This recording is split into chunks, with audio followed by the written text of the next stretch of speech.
அசோகர்னு ஒரு மன்னர், இன்னைக்கு அசோக சின்னம் தான் நம்ம வச்சிருக்கோம். அப்போ அசோகர் இல்லாமல் இந்தியாவை இப்போ கட்டமைப்பீங்களா? ஆனால் அசோகர்னு ஒரு ஆள் இருந்தாருன்னே தெரியாத பயலுக நம்மலாம். விபத்தினால அகழ்வாராய்ச்சி நடந்திருக்கே தவிர இங்கே இது கிடைக்கும் அப்படின்னு சொல்லி தேடி ஒரு மெட்டீரியலை தேடி இது இங்கே இருக்க வாய்ப்பு இருக்கு அப்படிங்கிற ஒரு அதாவது எக்ஸ்பிரிமெண்டிங் எக்ஸ்ப்ளோரிங் ஆர்கியாலஜி நடந்ததே கிடையாது. அந்த இடத்துல தோன்றதுக்கு இடம் கொடுத்தவங்களாம் யார்? அந்த மக்கள் யார்? எல்லா மதத்தையும் எல்லா ஜாதியையும் சேர்ந்தவர்கள். அவர்கள் தோண்டுங்க சொல்லி ஒரு அம்மா இருக்கா, அந்த அம்மா இடத்த கொடுப்போம். என் இடத்துல வரலாறு இருக்குன்னு நினைச்சாலே எனக்கு பெருமையா இருக்குது. தரைத்தளத்துலேயும் வீடு இருக்கு, அதுலேயும் டாய்லெட் இருக்கு, கழிப்பறை இருக்கு. ஃபர்ஸ்ட் ஃப்ளோரில் போட்டிருக்கேன், அங்கேயும் டாய்லெட் இருக்கு. அதுலேருந்து வெளியில் தண்ணி ஒரு எல் ஜாண்ட் போட்டு, அந்த எல் ஜாண்ட் தரையில் சாக்கடையில் விழுது. அந்த சாக்கடை இன்னொரு பெரிய சாக்கடையில் போய் விழுது. அந்த பெரிய சாக்கடை அதை விட பெரிய சாக்கடையில் போய் அந்த கழிவு நீர் அந்த நகரத்துக்கு வெளியில் போய் நல்ல நீர் வர்றதுக்கு தனியாக ஒரு வடிகால். இதை விட வேற என்ன? உலகத்திலேயே பிரமிடு கட்டினதெல்லாம் பெருசு கிடையாது. குப்பை தொட்டி வச்சு வாங்கிருக்காங்க. குப்பை தொட்டியை கட்டுறதை பற்றி இப்போ பெருமையாக பேசிக்கிட்டு இருக்கோம்.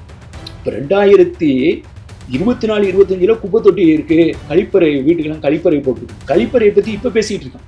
5000 ஆண்டுகளுக்கு முன்னால் கழிப்பறையை கட்டி ஒருத்தர் வாழ்ந்துட்டான். அதுதான் அன்றைய உலகத்தினுடைய மன்ஹாட்டன். தமிழ்நாட்டை பொறுத்தவரையில் எது ப்ரொஜெக்ட் பண்ணப்பட்டதுன்னு சொன்னால், நம்ம 2ஆம் நகர்மயமானதே நமக்கு யாரும் ஒத்துக்கலை. நம்மளை என்ன சொல்லியிருந்தாங்கன்னா, முதுமக்கள் தாலியை புதைக்கிறவன், நியோலித்திக்கில் இருக்கிறவன், பழைய கற்காலம் புதிய கற்காலம், விவசாயம் பண்ணிக்கிட்டு வேட்டையாடிக்கிட்டு இருந்தாங்க, விவசாயம் பண்ணிகிட்டு இருந்தாங்க, என்ன பண்ணிகிட்டு இருந்திருக்காங்க. இது கருப்பு சிவப்பு பாண்டம், இது பெருங்கல் பாண்டம், இது இப்படின்னு பேர் கொடுக்குறானே தவிர நகர்மயங்கிற வார்த்தையவே பயன்படுத்தலை. எழுத்தறிவினுடைய தொன்மையை பற்றியே பேசலை. அதுக்கு காரணம் ஒரு குடியிருப்பு பகுதிக்கான தேடலே இல்லை. இப்போ இந்த கூட்டம் ஒருவேளை ஒரு லிமிட்டட் நம்பர் ஆஃப் பீப்புள் உங்கள்கிட்ட இது எக்ஸ்பிளைன் பண்ணி பேசுறதுங்கிறது ஒரு காலத்தினுடைய தேவைன்னு கூட நினைக்கிறேன். இன்னும் ஒரு ஸ்டெப் மேலே போய் நான் சொல்கிறதா நான் உண்மையிலே, அதாவது வெவ்வேறு ஊடகத்தினுடைய வெவ்வேறு காட்சி ஊடகம் அல்லது பிரிண்டட் ஜேர்னலிசம் இதில் இந்த சப்ஜெக்டை இந்த டெஸ்கை ஹேண்டில் பண்ணுறவங்க அல்லது இந்த திருப்பி ஒரு ரொட்டேஷன் தான் வரும், ஒரு குறிப்பிட்ட எக்ஸ் நம்பர் ஆஃப் பீப்புள் தான் ஹேண்டில் பண்ணுவாங்க. அவங்கள இன்னும் இந்த சப்ஜெக்ட் சம்மந்தமாக எளிதாக படிக்கிறதுக்கான செய்திகளை கொடுக்குற மட்டும் கிடையாது, தேவைன்னா ஒரு ஸ்டடி டூர் மாதிரி கூட பண்ணணுங்கிறது என்னுடைய விருப்பம் கூட. இப்போ நீங்கள் கீழடி, சிவகலை, குடுமணல் அல்லது இந்த பக்கம் பாண்டிச்சேரி பக்கத்தில் அரிக்கமேடு, அந்த பக்கம் மதுரை பக்கம் போனாலே நிறையா பார்த்துலாம்.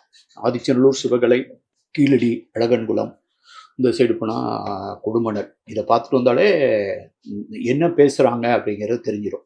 இப்போ கேரளாவில் பட்டணம்னு ஒரு இடத்துல நடந்துகிட்ருக்கு, அங்கெல்லாம் போகணும் கூட அவசியம் இல்லை. இந்த லிமிட்டட் ஒரு 4-5 சைட் பார்த்தா அது என்ன பேசுகிறாங்க, இதனுடைய டெக்னிக்கல் விஷயம் என்ன அப்படிங்கிற ஒரு புரிதல் இருந்ததுன்னா இது ஊடகம் மூலமாக பொதுமக்களையும் இன்னும் கொஞ்சம் தெளிவாக போய் சேரும் அப்படின்ட்டு. நான் நிறைய நேரங்களில் இந்த காணொலியில் நேர்காணல் கொடுக்கும்போது பல நேரங்களில் நீங்கள் எதை பற்றி பேச போகிறோன்னு நான் கேட்டுக்கிறேன். எனக்கு எப்பயும் தயாரிச்சுட்டு பேச வேண்டிய தேவையில்லை. இருந்தாலுமே எனக்கு ஒரு வகையான என்ன அச்சம் இருக்குன்னு கேட்டிங்கன்னா, ஒரு எதில் நம்ம ஃபோக்கஸ் பண்ணோமோ அதில் ஃபோக்கஸ் பண்ணாமல் எங்கேயாவது நம்ம சைட் ட்ராக் பண்ணிட்டு போயிட்டோம்னா அதுதான் இதுலேருந்து கவனம் குவிப்பை சிதறடிக்க விரும்புகிற விஷயமா இருக்கும். அதன் மூலமாக என்னன்னு கேட்டிங்கன்னா, நீங்கள் அதாவது தும்ப விட்டு வாழ பிடிக்கிற மாதிரி நம்ம we will miss the main articulation. அதை விட்டு வேறு சைடில் நம்ம திரும்பி போயிடுவோம். திடீர்னு அந்த மாதிரி கேள்வி வரும். அந்த கேள்வி எதிர்பாராத கேள்வியாக இருக்கும், அது விரும்பத்தகாத கேள்வியாக கூட இருக்கும். It's not that it cannot be answered. அதை ஹேண்டில் பண்ணால் அதனுடைய கவனக்குவிப்பு சிதைஞ்சிரும் அப்படிங்கிற கவலை எனக்கு உண்டு. நான் தேர்தல் ஆணையத்தெல்லாம் பணியாற்றும் போது நிறைய தடவை நான் தேர்தல் ஆணையத்தினுடைய முழு ஊடக அதாவது ப்ரெஸ் ப்ரீஃபிங் பண்ணுற அஃபீஷியல் ஸ்போக்ஸ் பர்சனாகவே இருந்திருக்கேன் பல ஆண்டுகள். அஃப்கோர்ஸ் நான் ஆங்கிலத்தில் நான் பேசுவேன், எனக்கு ஹிந்தி தெரியாதுங்கிறதுனால. இருந்தாலும் இந்தியா முழுவதும் அப்படி ரிவ்யூ பண்ணும்போது நான் நிறைய இந்த இடர்பாடுகள்லாம் சந்திச்சிருவோம். நிறைய இடங்களில் chief election commission of India, அப்புறம் இங்கே இருக்கக்கூடிய சீஃப் எலக்டோரல் ஆஃபீஸர், தலைமை தேர்தல் அதிகாரிகள், அப்புறம் மாநில தேர்தல் நடத்துறதுக்கு ஒரு ஸ்டேட் எலெக்ஷன் கமிஷன் ஒன்று இருக்கும். அது எலெக்ஷன் கமிஷன் ஆஃப் இந்தியா, இவருக்கு பேர் ஸ்டேட் எலெக்ஷன் கமிஷன்.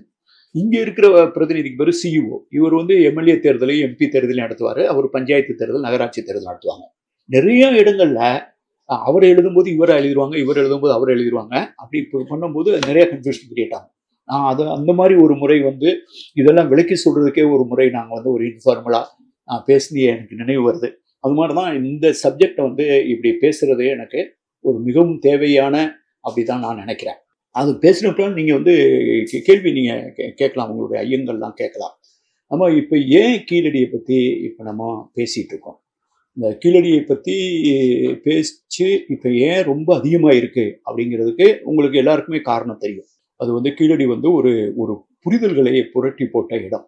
அது என்னென்ன புரிதல்களை புரட்டி போட்டுச்சு அப்படின்னு புரிஞ்சுக்கிட்டா அதை அணுகிற விதமும் நமக்கு தெரிஞ்சிடும்.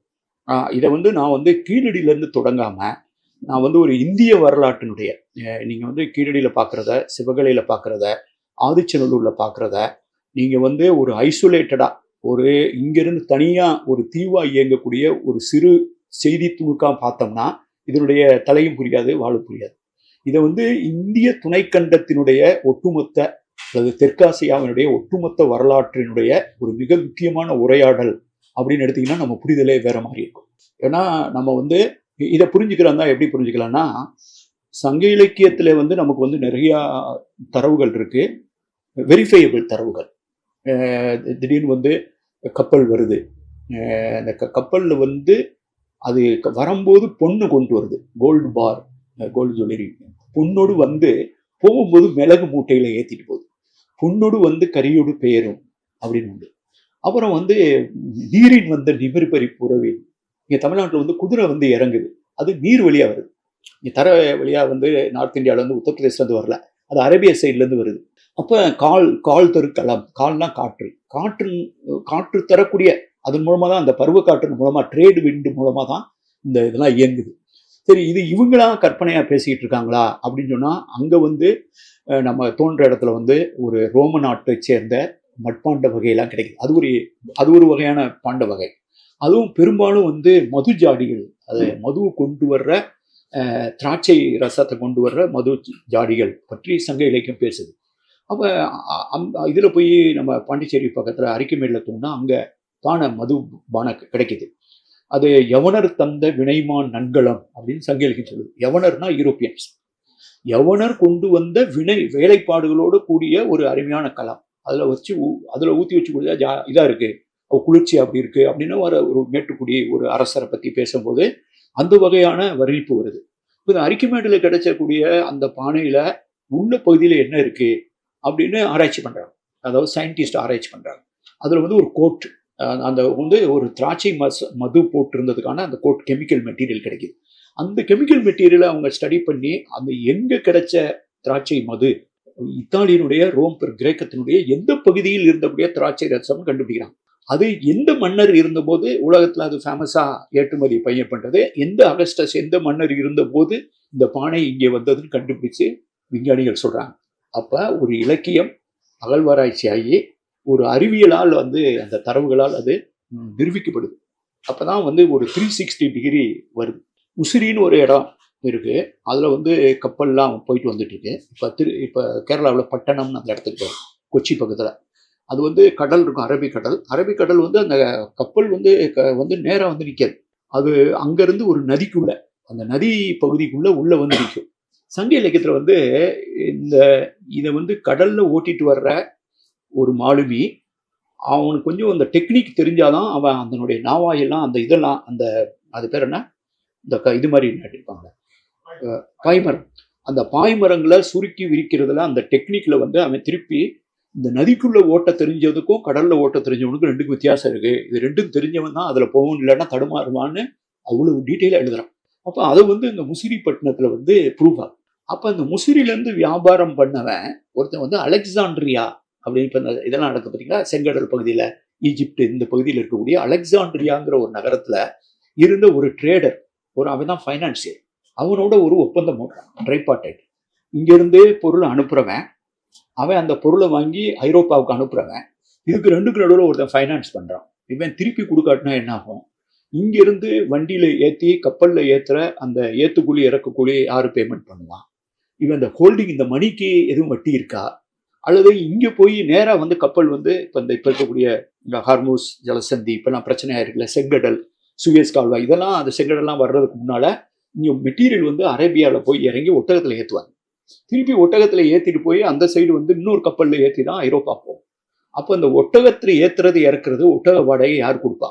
ஒருவேளை இந்த பணத்தை இவன் எப்போ ரிட்டர்ன் பண்ணும்? ஒருவேளை ரிட்டர்ன் பண்ணாமல் போயிட்டான்னா அதை எப்படி வசூலிக்கிறது? இவ்வளவு டீட்டெயில் எழுதியிருக்கோம். இதுக்கு பேர் முசிரிஸ் பாப்பிரிஸ் பேர். அது இப்போ வந்து வியன்னாவில், ஆஸ்திரியாவினுடைய தலைநகர் வியன்னாவில் ஒரு அருங்காட்சியகத்தில் இருக்கு. அப்போ நீங்கள் பார்க்குற ஒரு இடம், அங்கே கிடைக்கிற ஒரு மெட்டீரியல், அதை பற்றி பேசுகிற இலக்கியம், அதை ப்ரூவ் பண்ணுற ஒரு ஆர்கியலாஜிக்கல் மெட்டீரியல். இப்போ தான் 360 டிகிரி வந்து நமக்கு வந்து ஒரு பிக்சர் கிடைக்கும். அந்த 360 டிகிரி ஒரு வெரிஃபையபிள் தரவுகளால் அந்த ஒரு விஷயத்தை நம்ம கட்டமைக்கலைன்னா நம்ம கேள்விப்பட்டதெல்லாம் ஒரு வரலாறு ஆயிரும். நமக்கு சொல்லப்பட்ட கதைகள் தான் நம்ம மண்டையில் போய் பூந்துக்கும். அப்போ இதை நீ இந்த கீழடியுடைய முக்கியத்துவம், ஆதிச்சநல்லூருடைய முக்கியத்துவம் இதெல்லாம் புரிஞ்சுக்கிறதுக்கு நான் இது கொஞ்சம் முன்னால் இருந்து தான் ஆரம்பிக்க விரும்புகிறேன். நம்ம நாட்டில் வந்து ஒரு முக்கியமான ஒரு வரலாற்று காலம் நம்ம புக்கெல்லாம் படிக்கும்போது என்ன காமிச்சிருப்பாங்க, அலெக்சாண்டர் படையெடுப்பு பற்றி நிறையா படிச்சிருப்பான். அப்புறம் வந்து மௌரியர், சந்திரகுப்த மௌரியர், பிம்பிசாரர், அப்புறம் அசோகர், அப்புறம் அதுக்கு பின்னால் மந்த வம்சம் ஒருத்தர் தான், மகாபத்மனம் பந்தர்மிதான், அப்புறம் சுங்க டைனஸ்டி, அப்புறம் ஹர்ஷா, புலிகேசி, எல்லாம் 2ஆம் நூற்றாண்டு 23 இது வரைக்கும் பேசிட்டு தான் அதுக்கு பின்னால் தான் இந்திய வரலாறுல வந்து சவுத் இந்தியா, தென்னிந்திய வரலாறு ஒரு சப்சாப்டர் மாதிரி ஆரம்பிச்சு சேர சோழ பாண்டியர்கள் அப்படி மட்டும் டக்குன்னு ராஜராஜ சோழன் வந்துருவாங்க. ராஜராஜ சோழன், ராஜேந்திர சோழன் பேசுறது ரொம்ப வசதி. ஏன்னா நமக்கு இந்தியாவுக்கு வந்து ஒரு ப்ளூ வாட்டர் நேவி, ஒரு பெரிய நேவி இருந்ததுன்னு ப்ரூவ் பண்ணுறதா நமக்கு ஒரு ஐடென்டிட்டியாகவே இந்த இந்திய பெருங்கடலுக்கு ஒரு கிளைம் பண்ணுறதுக்கு ராஜேந்திர சோழன், ராஜராஜ சோழன் தான் நம்ம கைவந்த ஒரு நல்ல மெட்டீரியலாக இருக்கும். அவங்களே வந்து இந்த ஆரியப்படை கடந்த 2 மில்லியன், கல்வி பரவலாக்கத்தை பற்றி பேசினா, பெண் உரிமையை பற்றி பேசினா, சங்க இலக்கியம் இதை பற்றி பேசவே மாட்டாங்க. அப்போ இந்த குவாண்டம் ஜம்பிங் இருக்கு பார்த்தீங்களா, இது வந்து இந்த உரையாடலில் வந்து ரொம்ப முக்கியமானது. இப்போ இதை புரிஞ்சுக்கிறாந்தா எனக்கு தெரிஞ்சு வந்து இந்திய வரலாறுலேயே இப்போ நம்ம பொதுவாக ஒருத்தன் சொல்கிறேன்ல, எங்கே கல்யாணம் பண்ணிருக்கான்னா அதை வந்து நாளைக்கு தான் சங்க இலக்கியத்தை பற்றி பேசினேன். அகழ்நெடும் தெருவில் சிவப்பாக இருந்த பொண்ணு, வெள்ளையாக இருந்த பொண்ணு, கருப்பாக இருந்த பொண்ணு விதவிதமாக பேசுகிறாங்க சங்க இலக்கியத்தில். அப்போ வந்து ஒரு வெளிநாட்டுக்கார பொண்ணை கல்யாணம் பண்ண சங்க இலக்கியத்துலையும் அதை பெருமையாக பேசிட்டு அதை பாடி கார்டே வந்து யவனர்கள் உடம்பின் உரைக்கும் உரையானாவின் படம்புக்கும் விளைச்சர், அவன் ஷர்ட் போட்டுனான். அந்த படம் அது வந்து பாம்பு படத்தில் போந்த மாதிரி ஒரு நல்ல ட்ரெஸ் எல்லாம் போட்டிருக்கான். ஆனால் உடம்பின் உரைக்கும் சைகையில தான் சொல்லுவான்.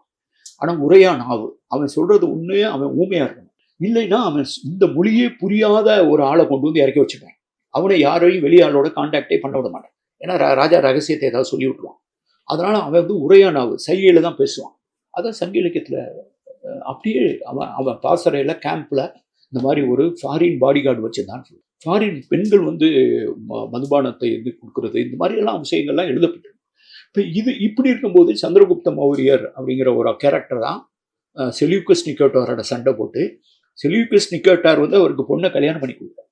எனக்கு தெரிஞ்சு இந்தியாவிலேயே ஃபர்ஸ்ட் அஃபீஷியலாக ஒரு யூரோப்பியன் லேடியை கல்யாணம் பண்ண ஒரு ராஜா ஒருத்தன் தான் சந்திரகுப்த மௌரியர் தான். அப்படிப்பட்ட ஒரு அசோகர், அவர் தான் சத்திர மரத்தை நட்டார், அது பட்டார், எல்லாம் படிச்சிருக்கோம்.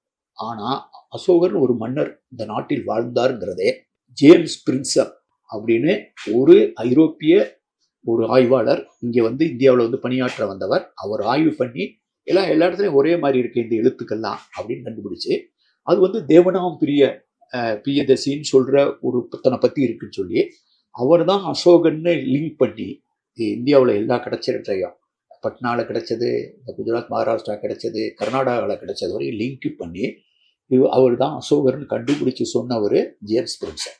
அது வரைக்கும் அசோகர்னு ஒரு மன்னர், இன்னைக்கு அசோகர் சின்னம் தான் நம்ம வச்சிருக்கோம். அப்போ அசோகர் இல்லாமல் இந்தியாவை இப்போ கட்டமைப்பீங்களா? ஆனால் அசோகர்னு ஒரு ஆள் இருந்தாருன்னே தெரியாத பயலுக நம்மலாம். அப்போ நீங்கள் யோசிச்சு பாருங்க, ஒரு 250 வருஷம் முன்னால் அப்படி ஒரு ஆள் இருந்ததே தெரியாமல் நம்ம வாழ்ந்துருக்கோம். அப்போ ஒவ்வொன்றா தான் வந்து உண்மை வந்து ஒவ்வொன்றா வெளியில் வரும். அப்படி வெளிவந்த உண்மைகளில் ஒரு மிக முக்கியமான உண்மை வந்து 1924 செப்டம்பர் 20 ஒரு ஜான் மார்ஷல் தூக்கி போட்ட ஒரு குண்டு தான்.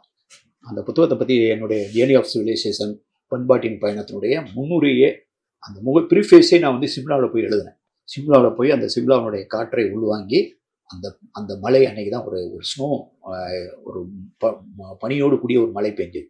அப்படி ஒரு நாளில் போய் நாங்கள் சூடாக ஒரு டீ குடிச்சிட்டு அங்கே இருக்க லைப்ரரியில் உட்காந்து தான் என்னுடைய முன்னுரையை எழுதினேன். ஏன் அங்கே நான் போனேன்னா, இந்த சிந்துவெளி ஒரு நாகரிகம் அப்படின்னு ஜான் மார்ஷல் முடிவுக்கு வந்ததே சிம்லாவில் வச்சுதான். அது வரைக்கும் அவர் ஹரப்பாவுக்கும் போகல, மொஹஞ்சதாரோவுக்கும் போகல. நல்லா யோசிச்சு பாருங்க. ஹரப்பாவுக்கும் போகாத ஒரு ஆள், மொஹஞ்சதாரோவுக்கும் போகாத ஒரு ஆள். இங்கே வந்து எம்எஸ் வாட்ஸு, அங்கே வந்து இவர் பானர்ஜி, அது வந்து கமலஹாசன் ஒரு படம் எடுத்தார் பார்த்தீங்கன்னா, ஹேராம்னு ஒரு படம். இதெல்லாம் அகழ்வாராய்ச்சிலாம் பண்ணுற மாதிரி கிட்டத்தட்ட பானர்ஜி கதை மாதிரி தான். அப்போ வந்து இந்த பானர்ஜியும் எம்எஸ் வாட்ஸும் தோன்றின விஷயங்கள் 3 இடத்துல இருக்கு. அப்போ பாகிஸ்தான் தனியாக பிரியல. கொஞ்சம் மெட்டீரியல் லாகூரில் இருக்கு, கொஞ்சம் மெட்டீரியல் நாக்பூரில் இருக்கு, மகாராஷ்டிராவில். இவருக்கு உடம்பு சொல்லாமல் போகும். பானர்ஜி அவர் தோன்றின மெட்டீரியல்லாம் கல்கட்டா கொண்டு போயிட்டார். இப்போ கல்கட்டாவில் இருக்கு, நாக்பூரில் இருக்கு, லாகூரில் இருக்கு. இவர் 2 இடத்துக்கும் போனதில்லை. இவருக்கு 2 பேருக்கும் பொதுவாக 2 அகழ்வாராய்ச்சியாளர்னா பொதுவாக ஒரு கருத்து இவர் சொல்வார், அவர் சொல்வார். பொதுவாக அகழ்வாராய்ச்சிங்கிறது ஒரு ஊறுகாய் போட்டு வச்சுக்கிற மாதிரி தான். யாரும் வெளியில் ஒரு உண்மையை வெளிப்படையாக பேச மாட்டாங்க. அவங்க டீச்சர் ஸ்டூடெண்ட் மட்டும் தான் சொல்லுவார், அவர் ரகசிய மாதிரி வச்சிருப்பார். இப்படி தான் இந்தியாவினுடைய அகழ்வாராய்ச்சிங்கிறது. எப்பயாவது ஒருத்தன் எவனாவது யதார்த்தமாக மாடு மேய்க்க போன இடத்துல கால் தட்டி விழுவான். அது விழுந்த இடத்துல ஒரு மண்டபம் இருக்கும், உடனே இல்லை ஒரு காசு கிடைக்கும், அவருமே தாசில்தார்ட்ட சொல்லுவான். அப்புறம் இப்படி தான் வந்து நம்ம நாட்டில் ஒரு விபத்தினால வந்து அகழ்வாராய்ச்சி நடந்திருக்கே தவிர இங்கே இது கிடைக்கும் அப்படின்னு சொல்லி தேடி ஒரு மெட்டீரியலை தேடி இது இங்கே இருக்க வாய்ப்பு இருக்கு அப்படிங்கிற ஒரு அதாவது எக்ஸ்பிரிமெண்டிங் ஆர் எக்ஸ்ப்ளோரிங் ஆர்கியாலஜி நடந்ததே கிடையாது. ஆக்சிடென்டல் ஆர்கியாலஜியாக நிறைய நடந்தது. இந்த மனுஷன் என்ன பண்ணுறாருன்னா, இந்த 2 மெட்டீரியலையும் அடுக்கி வைக்க பார்க்குறாரு. ஹரப்பா, மொஹஞ்சதாரோ 2க்கு நடுவில் 600 கிலோமீட்டர். 600 கிலோமீட்டர்னா நல்லா யோசிச்சு பாருங்க எவ்வளோ. இங்கே சென்னையிலேருந்து நீங்கள் கிட்டத்தட்ட திருநெல்வேலிக்கும் போகிற மாதிரி தான் இருக்கும். அப்போ சென்னையிலேருந்து திருநெல்வேலி அந்த காலத்தில் 5000 வருஷத்துக்கு முன்னால் எவ்வளோ டிஸ்டன்ஸ் இருக்குது. இங்கே கிடைச்ச செங்கல் அப்படியே அளந்து பார்க்குறாரு. ஒரு மில்லிமீட்டர் கூட வித்தியாசம். இந்த எடைக்கல் இதையும் போட்டு இதையும் எடை போட்டு போட்டால் அப்படியே எழுத்து அதே மாதிரி, பொறிப்பு அதே மாதிரி. இப்படி நிறைய விஷயத்தை அவர் வந்து ஒரு ஒப்பிட்டு பார்த்துட்டு இது எப்படி இங்கே டேலி ஆகுது அப்படின்னு ஒரு முடிவுக்கு வர்றாரு. அதான் வந்து 9 ஜோத்ஸ் லகரி சொல்லுவாங்க, ஜான் மார்ஷல் வந்து ஒரு ஷெர்லாக் ஹோம்ஸ் மாதிரி. அவன் மைண்டுக்குள்ளே ஒரு ஷெர்லாக் ஹோம்ஸ் இருக்கான். அந்த ஷெர்லாக் ஹோம்ஸ் தான் சொல்கிறான், இது வந்து லோக்கல் கல்ச்சர்லடா, இது வந்து ஒரு சிவிலைசேஷன். அப்போ யூசஸ் வேர்டு சிவிலைசேஷன். அது நிறைய பேர் வந்து நிறைய விஷயங்கள் இருக்குது. நம்ம வந்து தமிழில் வந்து நம்ம என்ன பயன்படுத்தணும்னா, என்னுடைய புத்தகத்தினுடைய ஆங்கில புத்தகத்தினுடைய பேர் journey of a civilisation Indus to Vaigai. ஆனால் தமிழில் நான் போடும்போது ஒரு நாகரிகத்தின் பயணம் சிந்து முதல் வைகை வரைன்னு போட்டிருக்கலாம். ஆனால் நான் வந்து பர்பஸாகவே பண்பாட்டின் பயணம் அப்படின்னு போடுறேன். ஏன்னா பண்பாடுங்கிறது ஒரு அருமையான தமிழ் சொல். ஆனால் நம்ம பொதுவாக வந்து பண்பாடுங்கிறத கல்ச்சருங்கிறதுக்கும் பயன்படுத்துகிறோம். அதை நான் வந்து இதை நாகரிகத்துக்காக பயன்படுத்துகிறேன். அந்த பண்பு, அந்த பண்படுத்தல், பண்பனப்படுவது, பாடறிந்து விழுதல், இது எல்லாமே அந்த நாகரிகத்தினுடைய தொடக்கமாகவும் அந்த நாகரிகத்தினுடைய தொடர்ச்சியாகவும் இருக்கிறதுனால நான் கான்சியஸாக அந்த பயன்படுத்திருக்கேன். அண்ட் செகண்ட் திங் வந்து ஒரு நாகரிகங்கிறதுக்கே ஒரு சொல்ல வந்து நான் கடன் வாங்க விரும்பலை. அப்போ வந்து இவர் வந்து ஒரு போல்டாக சொல்கிறாரு, இது ஒரு பண்பாடு நாகரிகம். எனக்கு ரொம்ப ஆச்சரியமாக இருக்குது. ஒரே ஒரு நாள் இந்த அறிவிப்பின் மூலமாக இந்தியாவினுடைய வரலாற்றுக்கு முற்பட்ட காலகட்டம் ஒரு குவாண்டம் ஜம்ப் பண்ண போது, ஒரு நமக்கு தெரிஞ்ச உண்மையை விட ஒரு 2000 வருஷம் பின்னால் போய் ஒரு பெரிய பண்பாட்டை பற்றி நம்ம பேசுகிறோம். இது வியப்பாக இருக்குன்னு சொல்கிறார். அதனுடைய ரிப்போர்ட் வந்து 1931 தான் ஒரு முறைப்படி கொண்டு வர பெரிய புத்தகமாக. அதில் வந்து ப்ரீ ஆரியன், நான் ஆரியன், மோஸ்ட் லைக்லி டிரெவிடிக் அப்படிங்கிற சொல்ல பயன்படுத்துகிறார். இப்போ இந்த 1924 அவர் போட்டது அகழ்வாராய்ச்சி அறிக்கை கிடையாது, அது ஒரு அணுகுண்டு. அதை நீங்கள் புரிஞ்சுக்கிறாந்தா அதுக்கு முன்னால் நம்ம இந்தியாவை என்னவா புரிஞ்சு வச்சுருந்தோம். அது தமிழ்நாட்டில் இருந்தாலும் சரி, அது கேரளாவில் இருந்தாலும் சரி, மத்திய பிரதேசத்தில் இருந்தாலும் சரி, உத்தரப்பிரதேசத்தில் இருந்தாலும் சரி, ஒரிசாவில் இருந்தாலும் சரி, நம்ம எல்லாரும் புரிஞ்சு வச்சுருந்தது. நமக்கு சொல்லப்பட்ட கதை வந்து இந்த நாட்டினுடைய எல்லா பண்பாடும் வேதங்களில் இருந்து தோன்றியது. அதுக்கு முன்னால் இங்கே இருந்தவங்கலாம் காட்டு மிராண்டியாக இருந்தாங்க. நம்ம தமிழ் மொழியை வந்து தொல்காப்பியர் இலக்கணம் எழுதுறதுக்கு முன்னாலேயே அதை அகஸ்தியர் வந்து தலையில் தூக்கிட்டு வந்தார். தமிழை சிவபெருமான்கிட்ட வாங்கிட்டு வந்தார். வழியில் வந்து காக்கா தட்டி விட்டதில் காவிரி ஆறு ஓட ஆரம்பிச்சிச்சு. அப்புறம் இந்த சைடு வந்து பரசுராமன் போய் ஒரு கோடாரியை போட்டு தூக்கி போடவும், அரபிக்கடலை போடவும், அதுலேருந்து தான் கேரளாவே வந்துச்சு. இப்படியே தான் நம்ம சொல்லணும் கதை. இப்படியே சொல்லணும் கதை. சத்திரியர்கள் 21 தலைமுறைகளை வந்து பரசுராமர் வெட்டினார் இப்படின்னு கதை வந்து நம்ம எல்லாமே இந்த கதைகளை வந்து இதிகாசங்கள், புராணங்கள். நாங்களாம் சின்ன பிள்ளையில் இருக்கும்போது மதுரை பக்கத்தில் படிக்கும்போதெல்லாம் எந்த ஊருக்கு எங்கே போனாலும் எந்த பாறையை பார்த்தாலும் சொல்லுவாங்க, இது வந்து இதான் தர்மர் படுத்திருந்தது, இதான் வந்து இல்லை தர்மர் படுத்திருந்தது, இதான் அர்ஜுனர் படுத்தினாங்க.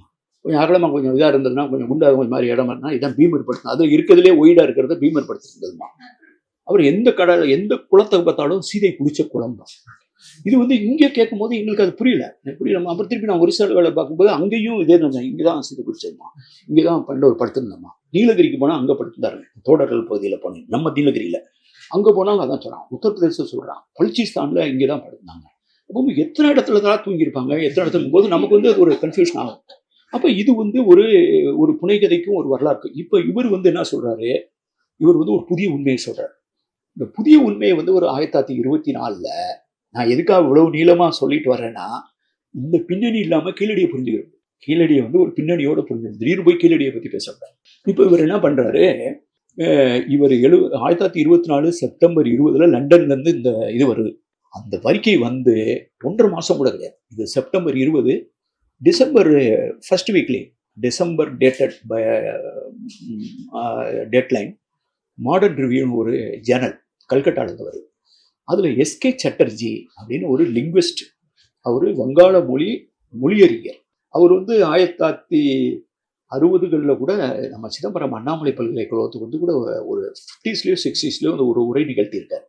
அவர் ஒரு இந்தியா மதிக்கக்கூடிய ஒரு சிறந்த மொழியறிஞர். நம்ம தேப்போ மீனாட்சி சுந்தரனார் இருந்தார் பார்த்தீங்களா, அவர் மாதிரி ஒரு கிரேட் ஸ்காலர். அவர் வந்து என்ன பண்ணுறாரு, இந்த ஜான் மார்ஷல் அறிக்கையை பார்க்குறாரு. அவர் இன்னொரு மெட்டீரியல் உருவுறார். அந்த மெட்டீரியல் அவர் உருவி எடுத்த மெட்டீரியல் வந்து 1904 ஆதிச்சநல்லூர்ல அலெக்சாண்டர் ரீ அப்படிங்கிற ஒரு தோண்டி எடுத்த அகழாய்வு பொருள்கள். அதுல வந்து பிரான்ஸ் அப்படின்னு சொல்கிற வெண்கலத்தில் செஞ்ச ஒரு விளக்கு மாதிரி, அதுல ஒரு பறவை இருக்கும். அந்த பறவை வந்து எடுத்து கடிச்சிட்டு இருக்கும். இந்த மாதிரியான வெண்கலம், பறவை, இந்த மாதிரி விளக்கு, இந்த மாதிரியான ஈமத்தாளிகள், இந்த மாதிரி அங்கே நிறைய மெட்டீரியல் கிடைக்குது. அதை 1876 ஒரு ஜெர்மன், ஜாகோர்ங்கிற ஜெர்மன் வந்து அங்கே போறார். அவர் தான் முத இதை கண்டுபிடிச்சான்னு சொல்றார். இங்கே வந்து நிறைய ஈமத்தாடிகளாக இருக்கு. அதை யாரும் கண்டுக்கல. அப்புறம் 1899 2004 வரைக்கும் இவர் தோன்றார், அலெக்சாண்டர் ரீ. அவர் தான் ஜான் மார்ஷலை வந்து 1902 போஸ்டிங் பண்றாங்க. அவர் இந்தியாவுக்கு வந்து திருச்சிக்கெல்லாம் வர்றார். இப்போ இந்த 2004 வந்த ரிப்போர்ட்டு இந்த இவர் படிச்சிருக்காரு, எஸ்கே சட்டர்ஜி. இப்போ இந்த ரெண்டு விஷயத்தை கனெக்ட் பண்றாரு. அதுக்கு பேர் தான் இன்ட்யூட்டிவ். எப்பயுமே வந்து நாலேஜ் வந்து என்னன்னு கேட்டீங்கன்னா, கிடைத்த ஒரு விடையிலிருந்து கிடைக்காத ஒரு கேள்வியை, புதுசாக ஒரு கேள்வியை எழுப்பணும். அதுக்கு பேர் தான் நாலேஜ். ஒரு விடை இன்னொரு வினாவின் தொடக்கமாக இருக்கிறது. எங்கேயாவது சிந்து முதல் வைகை வரை இது எங்க இருக்கு, அது எங்க இருக்கு, எல்லாருமே டிஸ்டன்ஸ் ரொம்ப ஜாஸ்தியா இருக்கு அப்படிங்கிறதுலயே அதை தயங்கிட்டு அதை ஒதுங்கிடுவாங்க. இப்போ நாங்கள் வந்து இந்த கேள்வியை முன்னெடுப்பினா இது ஒரு நாள் 2 நாள் அது உருவாயிடல. இதுக்கான 30 வருஷம் ஒர்க் பண்ணிடுறேன். 1988 2019 ஆங்கில புத்தகம் வந்தது, 2023 தமிழ் புத்தகம் வந்தது. I work 31 years continuation.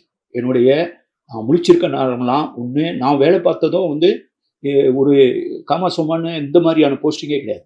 எங்கே செயல் இருக்கோ அந்த இடத்துலலாம் என்னை போஸ்டிங் பண்ணிட்டேன்.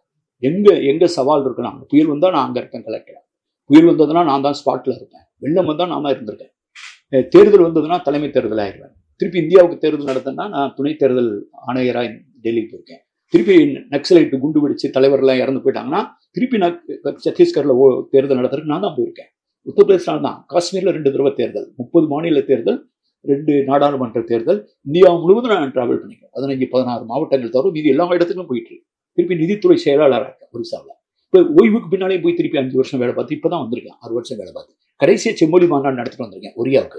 அப்போ இந்த 31 வருஷம் இந்த தொடர் பயணம் வந்து என்னுடைய எல்லா ஓய்வு நேரங்களையும், எல்லா சனி ஞாயிறுகளையும், எல்லா இரவுகளையும் ஆஃபீஸ் வந்து 11 மணிக்கு மேலே ஆன் பண்ண கம்ப்யூட்டருடைய விளைவு இதெல்லாம். அப்போ இது அவ்வளவு சீக்கிரமாக உணர்ச்சி வசப்பட்டு சொல்லப்பட்ட விஷயமே கிடையாது. இந்த புத்தகத்தில் எழுதப்பட்டிருக்கக்கூடிய ஒவ்வொரு பக்கத்தையும், ஒவ்வொரு பேராவையும் எவ்வளவு பெற்ற ஆய்வு அறிஞர் அரங்கத்திலையும் என்னால் ஐ கேன் டிஃபெண்ட் இட்.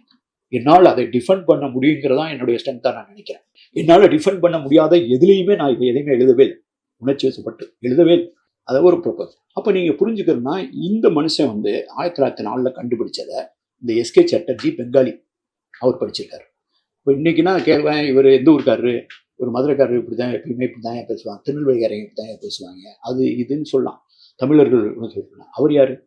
அவர் வந்து பெங்காலி. 1924 வந்து புத்தகத்தை எழுதுறாரு. அதில் சொல்கிறாரு, இந்த ஆதிச்சநல்லூரில் கிடைச்ச மேட்டரு தட்சசீலத்தில் கிடைச்சிருக்கிறது. அப்போ வந்து இந்த சிந்துவெளியில் இவர் ரிப்போர்ட் பண்ணுறது ஹரப்பா மொஹஞ்சதாரோ, இந்த தட்சசீலத்தில் கிடைக்கிறது, இதெல்லாம் பார்த்தா கிட்டத்தட்ட ஒன்றோடு ஒன்று தொடர்புடைய மாதிரி இருக்கு. அது இல்லாமல் அவங்க ஒரு ரிச் லிட்ரேச்சர் வர வச்சுருக்காங்க. இந்த சைடு ஒரு திராவிட மொழி இருக்கு சிந்துவெளி பகுதியில். அது கால்டுவெலே சொல்லியிருக்காரு, பிராகுவின் ஒரு மொழி சிந்துவெளி பகுதியில் ஒரு திராவிட மொழியை பேசுகிறாங்க. அது தமிழோட தொடர்புடைய மொழியாக இருக்குது. இந்த திராவிட மொழி குடும்பத்தை சேர்ந்ததாக இருக்குது. இதை எல்லாத்தையும் கூட்டி கழிச்சு பார்த்துட்டு இந்த மனுஷன் சொல்கிறாரு, Dravidian origins of the Indian civilisation அப்படின்னு 1924 டிசம்பரில் எஸ்கே சாட்டர்ஜி ஒரு அருமையான கட்டுரை எழுதுறாரு. அதுக்கு பின்னால் கீராஸ் பாதிரியார் வர்றாரு, அஸ்கோ பர்போலா, ஐராவத மகாதேவன் இவங்கெல்லாம் ஸ்டடி பண்ணுறாங்க. இப்போ நீங்கள் மனசில் வச்சுக்கிறது 1924 அவர் போட்ட ஆய்வு அணுகுண்டு அதை வழிமொழிந்த எஸ்கே சாட்டர்ஜி என்ற பெங்காலி அறிஞர். இது 1924. இந்த ஜான் மார்ஷல்கிட்ட நிறைய பேர் வேலை பார்க்குறாங்க. அப்புறம் மார்ட்டின் வீலர் வர்றாரு, பின்னாலெல்லாம் வர்றாரு 40s. அந்த 30s கடைசியிலே கேஎன் தீட்சித் அப்படின்னு ஒருத்தர், கேஎன் தீட்சித், அவர் வட மாநிலங்களை சேர்ந்தவர். ஜான் மார்ஷலே அவரை ட்ரெயின் பண்ணியிருக்காரு. அவர் ஹரப்பா மோஞ்சோதாராலையும் அவர் போய் திருப்பி ஃபர்தர் எக்ஸ்கவேஷன்லாம் பண்ணியிருக்காரு. அவர் 37 இந்த பிஜிஏஎஸ்ஐ வர்றாரு. அதுக்கு முன்னால் 35 அவர் சென்னைக்கு வர்றாரு, மெட்ராஸ்க்கு யூனிவர்சிட்டியில் பேசுகிறார். பேசும்போது அவர் ஒரு கருத்தை சொல்கிறார். அப்போ அந்த 35க்கும் இந்த 24க்கும் நடுவில் இந்த ஹரப்பா மோஹஞ்சதாரோனுடைய தொடர்ச்சி குஜராத் பகுதியில் இருக்கு நிறையா அப்படின்னு கட்சி பகுதியில் கண்டுபிடிச்சிடாங்க. இப்போ இவருக்கு ஹரப்பா மோஹஞ்சதாரோ தெரியும், இவரே போய் ஆராய்ச்சி பண்ணியிருக்காரு. கட்சி பகுதியில் இருக்கக்கூடிய குஜராத் தெரியும், இவர் ஆதிச்சநல்லூர் தெரியும். எஸ்கே சாட்டர்ஜி கட்டுரையை படிச்சிருப்பாரு. இவர் மெட்ராஸில் பேசுகிறார். குஜராத் ராஜஸ்தான் பகுதியில் இருக்கக்கூடிய பெண்கள்லாம் ஒரு வளையல் அணிகிறாங்க, சங்கு வளையல். இப்போ கூட பார்த்தீங்கன்னா தெரியும், சினிமாவில் இதெல்லாம் காட்டுவாங்க, வெள்ளையாக ஒயிட்டாக இருக்கும். இது இப்போ பிளாஸ்டிக்கில் போடுறாங்க. அந்த காலத்தில் அந்த வெள்ளையில் போட்டிருந்தது சங்கு வளையல். இந்த சங்கு வளையல் அணிகிறாங்க. இந்த சங்கு வளையல் செய்கிறது குஜராத்தில் இருக்குது. அதே மாதிரி இங்கே நிறைய சங்கு குளிக்கிறது, சங்கு வளையல் செய்கிறது இங்கே தென் தமிழ்நாட்டில் தான், திருநெல்வேலி பகுதியில் தான் அந்த முத்து குளிக்கிறது, சங்கு வளையல் இதெல்லாம், இந்த இண்டஸ்ட்ரியெல்லாம் இங்கே தான் இருக்குது. அவர் ஒரு கணக்கு போடுறார். இவனுக்கு லேப்பிஸ் லசூலி ஆப்கானிஸ்தானில் மட்டும்தான் கிடைக்கும், சார்த்துகைன்னு ஒரு இடத்துல தான். லேப்பிஸ் லசூலி கிடைக்கிறதுக்காக 1900 கிலோமீட்டர் ட்ராவல் பண்ணி ஆப்கானிஸ்தானுக்கு போனவன் சுமேரியா, யூப்ரட்டிஸ் டைகிரிஸ் பகுதியில் சுமேரியா மெசபடோமியாவோட வியாபாரம் பண்ணி அணிகலன்கள், ஹை வேல்யூ ஆடட் ப்ராடக்டையும், எரும மாடையும், தேக்கு மரத்தையும், கதவுகளையும் ஏற்றுமதி பண்ணவன் இந்த சைடு இருக்கக்கூடிய போர்ட்டு, ஒன்று லோக்கல் போர்ட்டாக இருக்கும், அல்லது கராச்சி போர்ட்டாக இருக்கும். இந்த சைடில் திரும்பி பார்க்கும்போது ரொம்ப ஈஸியாக போகிறதுக்கு இருக்கக்கூடிய தமிழ்நாட்டில் தொடர்பு வச்சுருக்க மாட்டானா இங்கேருந்து மெட்டீரியல். அப்போ நாங்கள் இதே மாதிரி ஆளுங்க தொடர்ந்து இந்தியா ஃபுல்லாக பயணப்படும் போது எனக்கு ஒரு புரிதல் இருக்குது. இந்த டீக் லைன்ஸ் ஆஃப் டிராவிடியன்ஸ் அப்படின்னு ஒரு 90களில் நான் ஒரு ஆராய்ச்சி பண்ணேன். தேக்கு மரம் இந்தியாவில் தமிழ்நாட்டில் இந்த நீலாம்பூர், இங்கே மாதிரி கேரளா, தமிழ்நாடு, இங்கெல்லாம் தேக்கு மரம் விளையும். கர்நாடகா, ஆந்திரா, இப்படியே மேலே போனீங்கன்னா ஒரிசாவில் விளையும், சத்தீஸ்கரில், அப்புறம் மத்திய பிரதேசத்தில் ஒரு பகுதி, ஒரு சென்ட்ரல் இந்தியாவில் ஒரு கோடு மாதிரி ஒரு இடத்துல அந்த தேக்கு அப்படி நின்றும். அதுக்கு பின்னால் தேக்கு சில இடங்களில் மட்டும் முன்னேறும். வட இந்தியாவில் அந்த பகுதியிலிருந்து சால் மரம் அப்படின்னு ஒரு மரம் இருக்குது, SAL அப்படின்னு போட்டிங்கன்னா அதனுடைய பொட்டானிக்கல் நேம் பார்த்தீங்கன்னா. அந்த மரம் நார்த் இந்தியா ஃபுல்லாக இருக்கும். இந்த இடத்துல இந்த சத்தீஸ்கர், மத்திய பிரதேஷ், ஒரிசாவினுடைய சில பகுதியில் வரும்போது சால் நீ அந்த கோட்லேயே நின்றுக்க, நான் இந்த சைடில் நின்றுக்கிறேன்னு வடிவேல் சொன்ன மாதிரி அந்த தேக்கு மரமும் அந்த சால் மரமும் நிற்கிற ஏரியாவில், அதாவது ட்ரைப்ஸ் ஆஃப் சென்ட்ரல் ஏசியான்னு 4th ஒரு ஆங்கில இது நீங்கள் படிச்சிருக்கீங்களா, பார்த்துருப்பீங்க. அது சரி, அவர் ஒரு ஃபாரஸ்ட் ஆஃபீஸர் இருந்தவர். Phenomenal book. அதில் அந்த சேவல்கள், இந்த மத்திய பிரதேஷ் பகுதியில் விதவிதமான சேவல்கள், இந்த முருகன் வழிபாடு மாதிரி இருக்கிற இடம், இந்த கோயில்கள், மலை கோயில்கள், இதெல்லாம் நான் படித்து அந்த ஏரியாவுக்கு போயிருக்கேன். அப்போ அந்த பகுதியில் தேக்கு, இவன் தேக்க வியாபாரம் பண்ணியிருக்காங்கன்னா அந்த தேக்கு பெனின்சுலர் இந்தியாவிலேருந்து தான் கிடச்சிருக்கும். இந்த முத்து இந்த பகுதியில் தான் கிடச்சிருக்கும். சங்கு வளையல் ஒன்று குஜராத்தில் கிடச்சிருக்கும், இல்லை தமிழ்நாட்டில். இது ரெண்டையும் கணக்கு போட்டு இவர் சொல்கிறாரு, மெட்ராஸில் சொல்கிறாரு. இப்போ 1935 பேசுகிறாரு. அது புத்தகமாக வரும்போது 39 வருது பிரிண்டில். இப்போ கட்சி பகுதியில், குஜராத் பகுதியில் நிறையா கிடைக்குது. அதனுடைய தொடர்ச்சி இந்த திருநெல்வேலி, மதுரை, இந்த கொற்கைங்கிற வேடையை யூஸ் பண்ணுறாரு. இந்த பகுதியெலாம் கிடைக்கணும்னு எனக்கு தோணுது. இந்த பகுதியில் தீவிரமாக அகழ்வாராய்ச்சி செஞ்சால் இந்த சிந்துவெளி நாகரிகத்தோடு ஒப்பிடத்தக்க சமகாலத்தை சேர்ந்த அல்லது அதற்கு சற்று காலத்தால் பின்தங்கி, அவர் சொந்த சிந்துவெளி நாகரிகம் கிமு 2500 1905 இவர் எக்ஸ்ட்ரீமேட் பண்ணுறது ஒன்று ஈக்குவல் டைமாக இருக்கும், அல்லது மேபி 400 வருஷம் 500 வருஷம் வித்தியாசத்தில் இருக்கும். ஆனால் கட்டாயம் எவிடன்ஸ் கிடைக்கும் அப்படின்னு சொல்லிட்டு இங்கே இருக்கக்கூடிய என்னுடைய தோழர்கள், அவருடைய கலீக்ஸ், உங்களில் இதை செய்ய போவது யார் அப்படின்னு மெட்ராஸ்க்கு கேட்டு போறாரு ஒருத்தர். அவரும் மதுரைக்காரர் கிடையாது, திருநெல்வேலிக்காரர் கிடையாது, கேஎன் தீட்சித். அவர் யாரும் சும்மா போட முடியாது, டைரக்டர் ஜெனரல் ஆஃப் ஆர்கியாலஜி. அப்போ 1935 கேட்ட கேள்வியை 2004-5 சத்தியமூர்த்தி பறவை வரைக்கும் எவனாவது திரும்பி பார்த்தானா? 80 வருஷம் 70 வருஷம் 70 வருஷம் சரியா 70 வருஷம் அந்த பக்கத்தில் ஒரு நாதி போகல. சரி, அதுக்கு பின்னால நீங்க இந்த ஹிஸ்டரியை தெரிஞ்சிட்டு வந்தாதான் இது நாங்கள் எதை பற்றி கவலைப்படுறோம், எதுக்காக நின்று பேசுகிறோம் அப்படிங்கிறத நீங்கள் புரிஞ்சுக்க முடியும். அதுக்கு பின்னால் ஒருத்தர் போகிறார், அவர் பேர் டி சத்தியமூர்த்தி, ட்ரெயின்டு ஆர்கியாலஜிஸ்ட், ரொம்ப அருமையான ஆர்கியாலஜிஸ்ட்டு. அவரோட நான் ஒர்க் பண்ணியிருக்கேன் ஒரிசாவில். நான் பல வேலைகள் பார்த்துருக்கேன். டூரிசம் செக்ரட்டரியாகவும், இன்ஃபர்மேஷன் செய்தி மக்கள் தொடர்பு செயலாளரோட, நான் பண்பாட்டுத்துறைக்கும் செயலாளராக. பண்பாட்டுத்துறைக்கு அந்த மாநிலத்தில் பிறக்காத ஒருவன், ஒரு ஐஏஎஸ் அதிகாரி அந்த செயலாளரை ஆகுவது முதல் தடவை. அதை நானே எடுத்தேன், எதுக்கு என்னை போடுறீங்கன்ட்டு. அதை அப்பயே நான் ஒரிசா பற்றி, வரலாறு பற்றி ஏராளமான ஆராய்ச்சி கட்டுரைகள் உலக அளவில் நான் எழுதியிருந்ததுனால் எனக்கு அப்படி ஒரு என்னால் எல்லாரும் ஒப்புக்கொள்ள முடியாதனால என்னை அந்த பதவியிலையும் போட்டாங்க. அப்போ இவர் ஏஎஸ்ஐயில் வேலை பார்க்குறாரு. நீ அமர்நாத் ராமகிருஷ்ணன் எப்படி வேலை பார்த்தாரோ அது மாதிரி இந்த ஒரிசா டிவிஷனில் சூப்பரண்டா சத்தியமூர்த்தி இருக்கார். நானும் அவரும் அடிக்கடி இந்த கொனார்க்கு போவோம். அப்போ தான் நான் எந்த இடத்துக்கு போனாலும் அந்த ஏரியாவுடைய புக்கு தான் ஃபஸ்ட்டு எங்கே போஸ்டிங் ஆனோம், சப் கலெக்டரோ கலெக்டரோ அந்த ஏரியாவுடைய கெஜெட்டு, அந்த ஏரியா சம்மந்தப்பட்ட புக்கெல்லாம் நிறைய படிப்பேன்.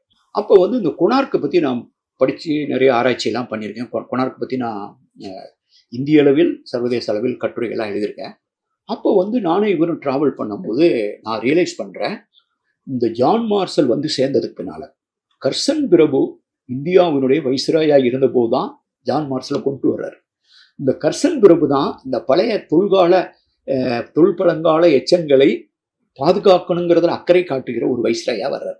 அவர் இறங்கினதுக்கு பின்னால தான் இந்த கொனார்க் அப்படியே பயங்கரமாக மண்ணு மூடி அது இருந்த இடமே தெரியாமல் எல்லாம் மணல் புதஞ்சு போயிருக்கு.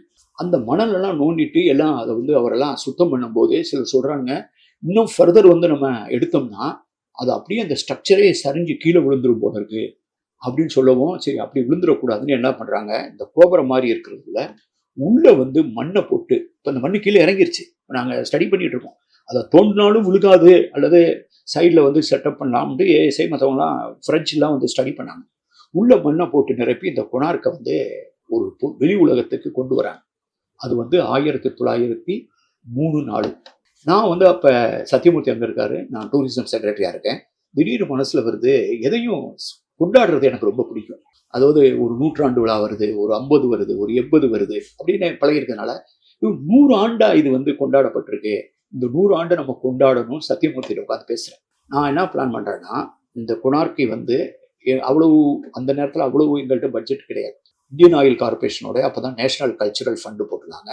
அவங்கள்ட்ட பேசி நிதி உதவி அங்கே ஒரு அருங்காட்சியகம் அமைக்கிறதுக்கு தமிழ்நாட்டிலேருந்து இந்தியா முழுவதும் இருந்த கவிஞர்கள்லாம் கூப்பிட்டு இந்தியா முழுவதற்கும் கவிஞர்களை கூப்பிட்டு இந்த கொனார்க் சூரியன் கோயிலை பற்றி நீங்கள் கவிதை எழுதிட்டு வாங்க, கவிதையை உங்கள் மொழியில் வாசிங்க, ஏற்கனவே கொடுத்துருங்க, அதை நாங்கள் ஆங்கிலத்தில் மொழிபெயர்த்து ஒரியாவிலையும் மொழிபெயர்த்து அஸ்ஸாமி, இங்கிலீஷ், ஒரியா, தமிழ் கவிதை அதனுடைய ஆங்கிலம், ஒரியா, இப்படி போட்டு எல்லா மொழிகளையும் வச்சு ஒரு கவியரங்க நடத்தினேன். அதில் நான் கலந்துக்கிட்டேன்.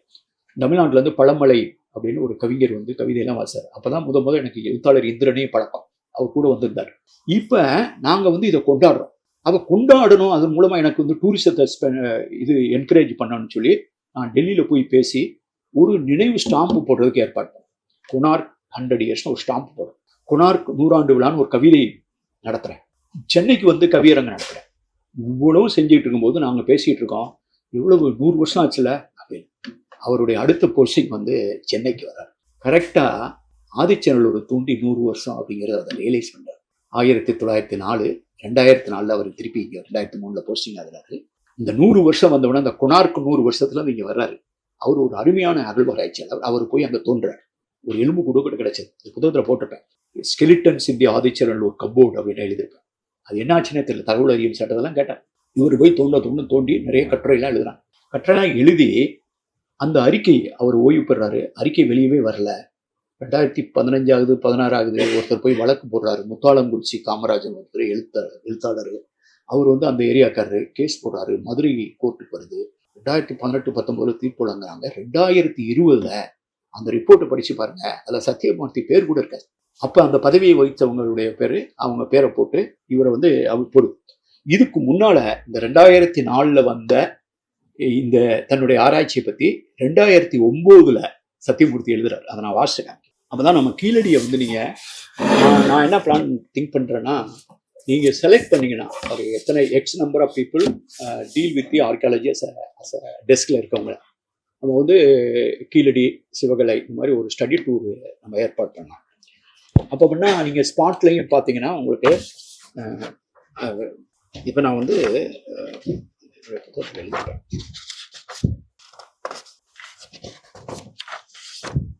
அவர் என்ன சொல்றாருன்னா 2009 அவர் வந்து ஒரு இதை எழுதுறாரு.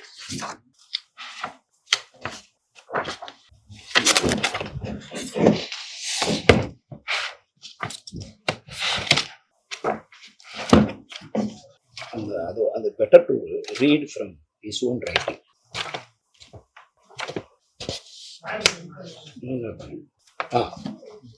இது என்னுடைய புத்தகத்தில் 619 பக்கத்தில் இருக்கும். நான் வாசிக்கிறேன்.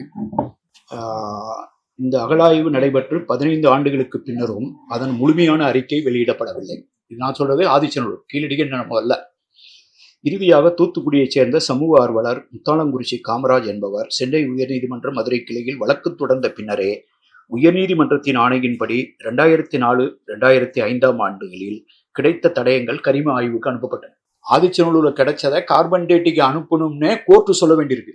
இது கோர்ட்டு சொல்ல வேண்டிய தேவை இருக்கா எங்கேயாவது? ஏன் அனுப்பப்பட்டன. இந்த ஆய்வின் முடிவுகள் நீதிமன்றத்தில் சமர்ப்பிக்கப்பட்ட பிறகு 2020 ஆண்டு ஆதிச்சநல்லூர் அகழாய்வு அறிக்கை என்ற பெயரில் வெளியானது.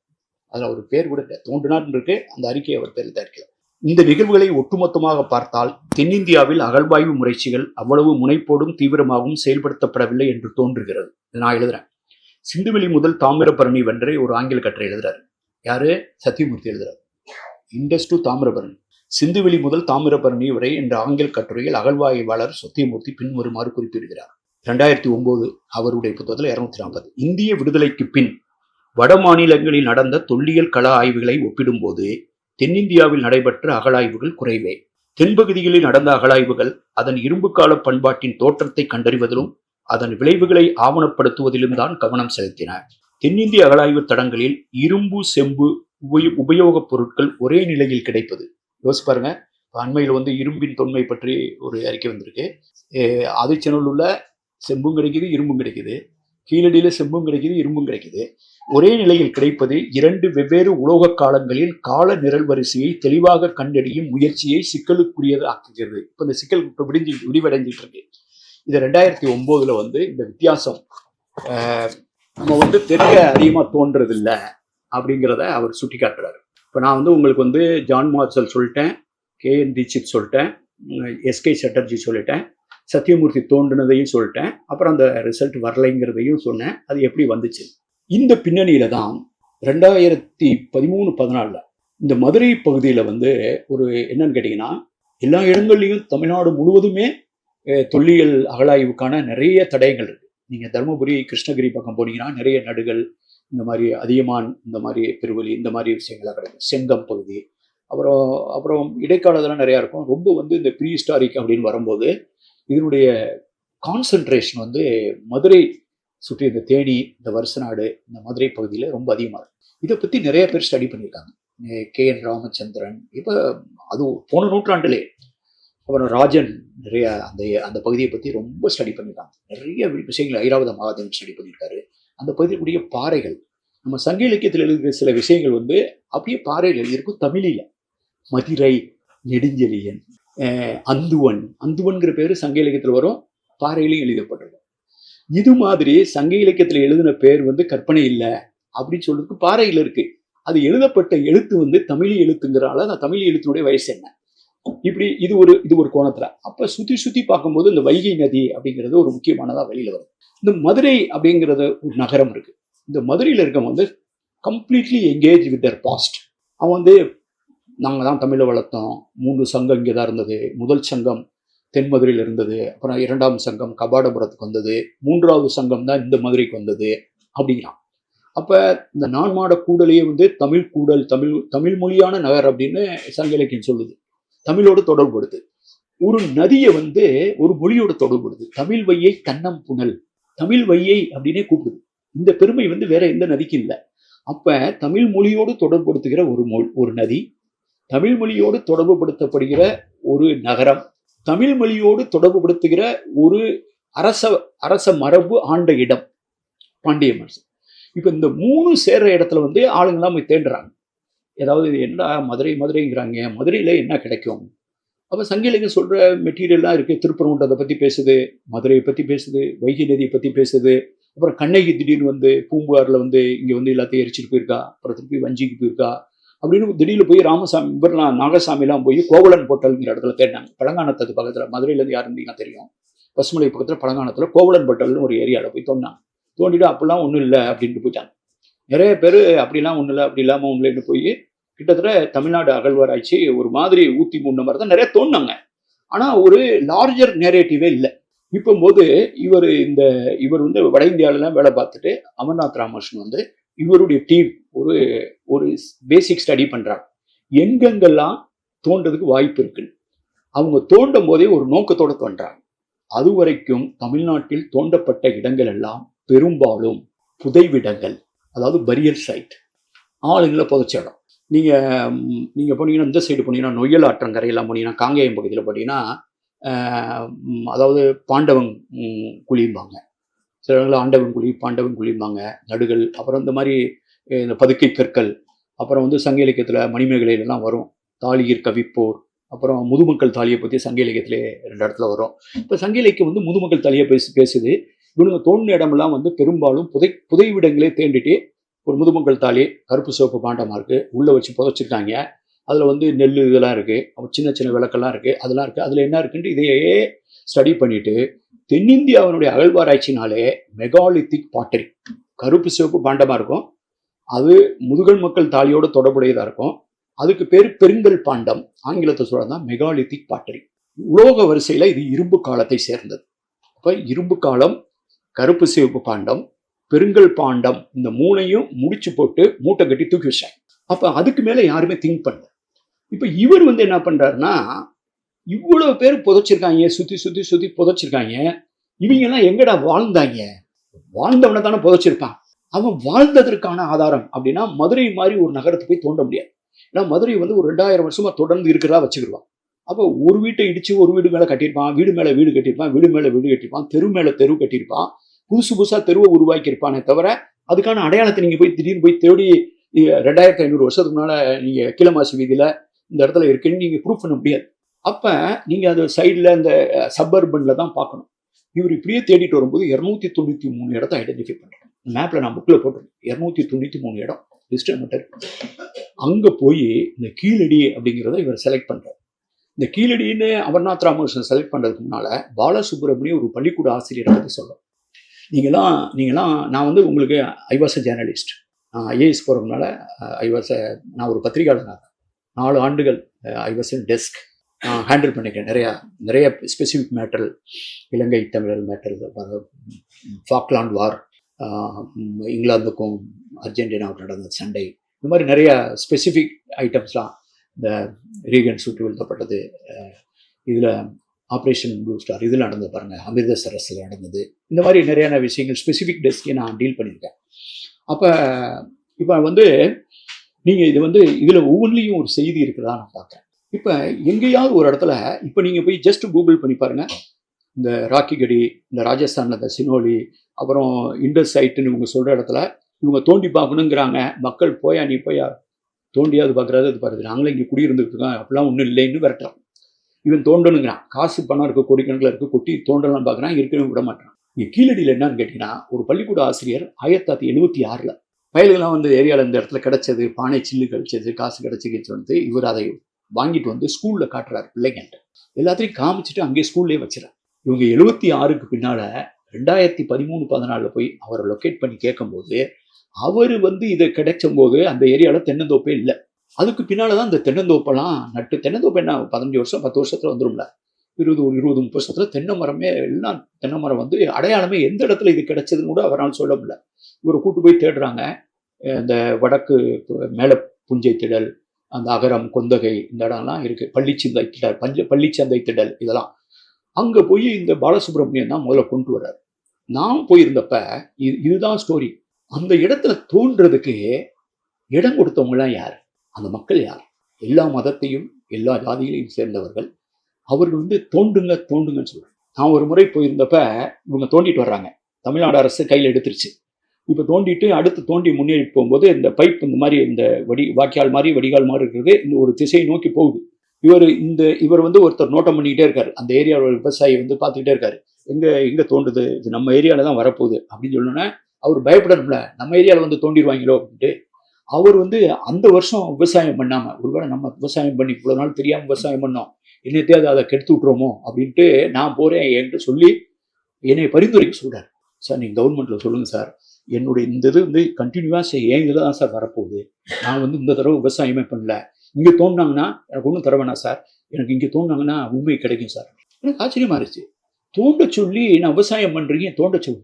ஒரு அம்மா இருக்காங்க, அந்த அம்மா இடத்த கொடுத்தவங்க. என் இடத்துல வரலாறு இருக்குன்னு நினைச்சாலே எனக்கு பெருமையா இருக்குது. எனக்கு ரொம்ப வியப்பா இருந்தது. இந்த மக்கள்லாம் யாரு?